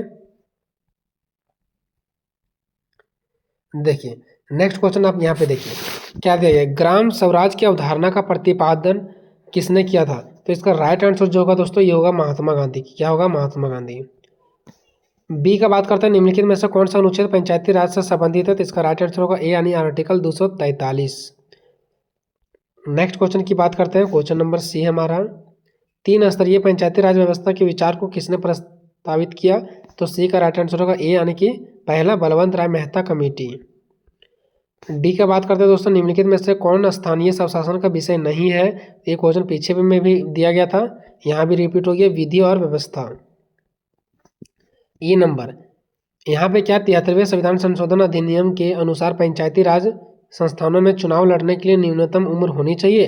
तो इसको चुनाव लड़ने के लिए जो न्यूनतम उम्र होना चाहिए वो कितना होना चाहिए दोस्तों? तो 21 वर्ष। कितना होना चाहिए? 21 वर्ष। अगर इसका पूरा का पूरा इस पेपर का अगर आप PDF लेना चाहते हैं तो आप मेरा व्हाट्सएप ग्रुप ज्वाइन करें, टेलीग्राम ग्रुप ज्वाइन करें, लिंक आपको डिस्क्रिप्शन में मिल जाएगा। और एक मेरा और यूट्यूब चैनल है दोस्तों जिसका नाम है BC सेंटर 0.2, उसको भी आप सब्सक्राइब कर लीजिएगा। हो सकता है कल होकर के किसी तरीक़े से इस चैनल पर कोई दिक्कत हो जाए तो वहाँ पर आपको इसी प्रकार का बेटर तैयारी करवाया जाएगा। नेक्स्ट है दोस्तों F, संविधान की जो 11वीं सूची पंचायत से संबंधित है यह सहमति करता है। तो इसका राइट आंसर होगा दोस्तों, इसमें कितने विषय हैं, इसके मतलब ये हो गया कि इसमें कितना विषय है, ठीक है। तो इसमें टोटल जो हमारा विषय है वो 29 विषय है, ठीक है। नेक्स्ट देखिए दोस्तों जी नंबर में, कौन से 2 राज्य पंचायती राज व्यवस्था को सबसे पहले लागू किया? तो आंध्र प्रदेश और राजस्थान। अब देखते हैं दोस्तों एच नंबर में, शब्दावली ग्राम सभा का अर्थ क्या है? तो ग्राम सभा का जो अर्थ है दोस्तों ये है इसका पंचायत के लिए निर्वाचक मंडल। आई नंबर क्या है, राज्य निर्वाचक आयोग किस अनुच्छेद के तहत नगर पालिका का निर्वाचन संचालन, ठीक है, नियंत्रण और निरीक्षण करता है? तो इसका राइट आंसर जो होगा दोस्तों आई का ये होगा आपका तीसरा आर्टिकल 243 के। नेक्स्ट और लास्ट क्वेश्चन बात करते हैं इसका, निम्नलिखित में से किस जो राज्य है के पास पंचायत राज व्यवस्था नहीं है? तो किसके पास पंचायत राज व्यवस्था नहीं है? तो नागालैंड के पास पंचायत राज व्यवस्था नहीं है। अब देखते हैं यहाँ से दोस्तों क्वेश्चन, भारत में स्थानीय स्वशासन के उद्भव और विकास का वर्णन करना आपको। नेक्स्ट है बलवंत राय मेहता कमेटी के प्रमुख प्रावधानों की विवेचना करना है। ग्राम सभा की संरचना और कार्यों की विवेचना करना है, इसमें 5 नंबर वाला दिया ही नहीं है। झारखंड में नगर निगम के शक्ति और कार्यों की विवेचना करना आपको। नेक्स्ट क्वेश्चन है झारखंड में पंचायत समिति के शक्ति और कार्यों की विवेचना करें। नेक्स्ट है झारखंड में ग्रामीण स्थानीय स्वशासन महिला आरक्षण की स्थिति और संभावनाओं की परीक्षण करना है आपको। नेक्स्ट है 8वां नंबर, स्थानीय स्वशासन की स्वायत्तता से आप क्या समझता है, झारखंड में स्थानीय स्वशासन की उपलब्धियों की चुनौतियों का वर्णन करें। ठीक है, सारा क्वेश्चन है बस रिपीटेड हो रहा है। ठीक है, अब हम लोग देखेंगे दोस्तों 22 से 26 सेशन का जो पेपर पूछा गया, इसमें एक नंबर का 5 क्वेश्चन है और यही पैटर्न की जैसा सेम आपके एग्जाम में आएंगे। मेरा ही बताया क्वेश्चन आया था। ठीक है, 1 नंबर का, 5 नंबर का, 15 नंबर का, सब मेरा बताया गया क्वेश्चन आया था। यहाँ पे देख सकते हैं कि क्वेश्चन किस प्रकार से आया था। ठीक है, आधुनिक भारत में स्थानीय स्वशासन का जनक किसे कहा जाता है, ये भी मैंने बता रखा था। एमसी के क्वेश्चन में जाकर के आप लोग देख सकते हो। नेक्स्ट क्वेश्चन है भारत में संविधान का जो 73वां संविधान संशोधन अधिनियम कब लागू किया गया, ये भी मैंने बता रखा था। नेक्स्ट है पंचायती राज व्यवस्था में एनजीओ की भूमिका का अनुशंसा की किस आयोग ने सबसे पहले की। ठीक है, तो शायद मैंने ये क्वेश्चन नहीं बताया था। ठीक है, नेक्स्ट है डी, भारत पंचायती राज व्यवस्था को किस राज्य ने सबसे पहले लागू किया, ये भी मैंने बता रखा था। नेक्स्ट है भारत में पंचायत राज दिवस कब मनाया जाता है, ये मैंने नहीं बताया था। ठीक है, तो ये क्वेश्चन 5 में से 3 तो मेरा 1 नंबर वाला आ गया। ठीक है, उसके बाद देखते हैं 5 नंबर वाला। ठीक है, तो भारत के 73वें और 74वें संविधान संशोधन के उद्देश्य से लिखना है, ये आप लोग बहुत ही बेटर तरीके से लिखेंगे। ठीक है, उसके बाद नेक्स्ट क्वेश्चन देखते हैं। देखिए नेक्स्ट क्वेश्चन है क्या, भारत में स्थानीय स्वशासन के महत्व पर प्रकाश डालना, ये भी बताया गया था। उसके बाद लॉन्ग क्वेश्चन में आते हैं हम लोग, भारत में स्थानीय स्वशासन की उत्पत्ति तथा विकास का वर्णन करें, ये भी बताया गया क्वेश्चन है। नेक्स्ट है भारत के 74वें संविधान संशोधन अधिनियम की मुख्य विशेषताओं का वर्णन करें, ये भी मैंने क्वेश्चन आंसर करवाया था। नेक्स्ट भारत में पंचायती राज व्यवस्था में महिला आरक्षण के प्रभाव की विवेचना करें, ये भी मैंने बता रखा था। ठीक है, एंड नेक्स्ट देखते हैं कि नेक्स्ट कौन सा क्वेश्चन है। तो देखिए नेक्स्ट जो क्वेश्चन है वो झारखंड में पंचायती राज व्यवस्था के सफल, देखिए ये भी मैंने बता रखा था। ठीक है, झारखंड में पंचायती राज व्यवस्था या तो फिर आप लोग ग्रामीण स्थानीय स्वशासन बोल सकते हैं। ठीक है, मैं बार बार बोल रहा था आप लोगों की पंचायती राज व्यवस्था या तो फिर ग्रामीण स्थानीय स्वशासन, दोनों एक ही होता है। ठीक है, उसके बारे में लिखना है कि उसके सफल क्रियान्वयन कि वित्तीय कर व्यवस्था, मतलब उसी के बारे में आपको पूरा लिखना था। ठीक है, नेक्स्ट है झारखंड पंचायती राज व्यवस्था में ग्राम सभा की भूमिका, ग्राम सभा के बारे में भी मैंने आपको दिया था।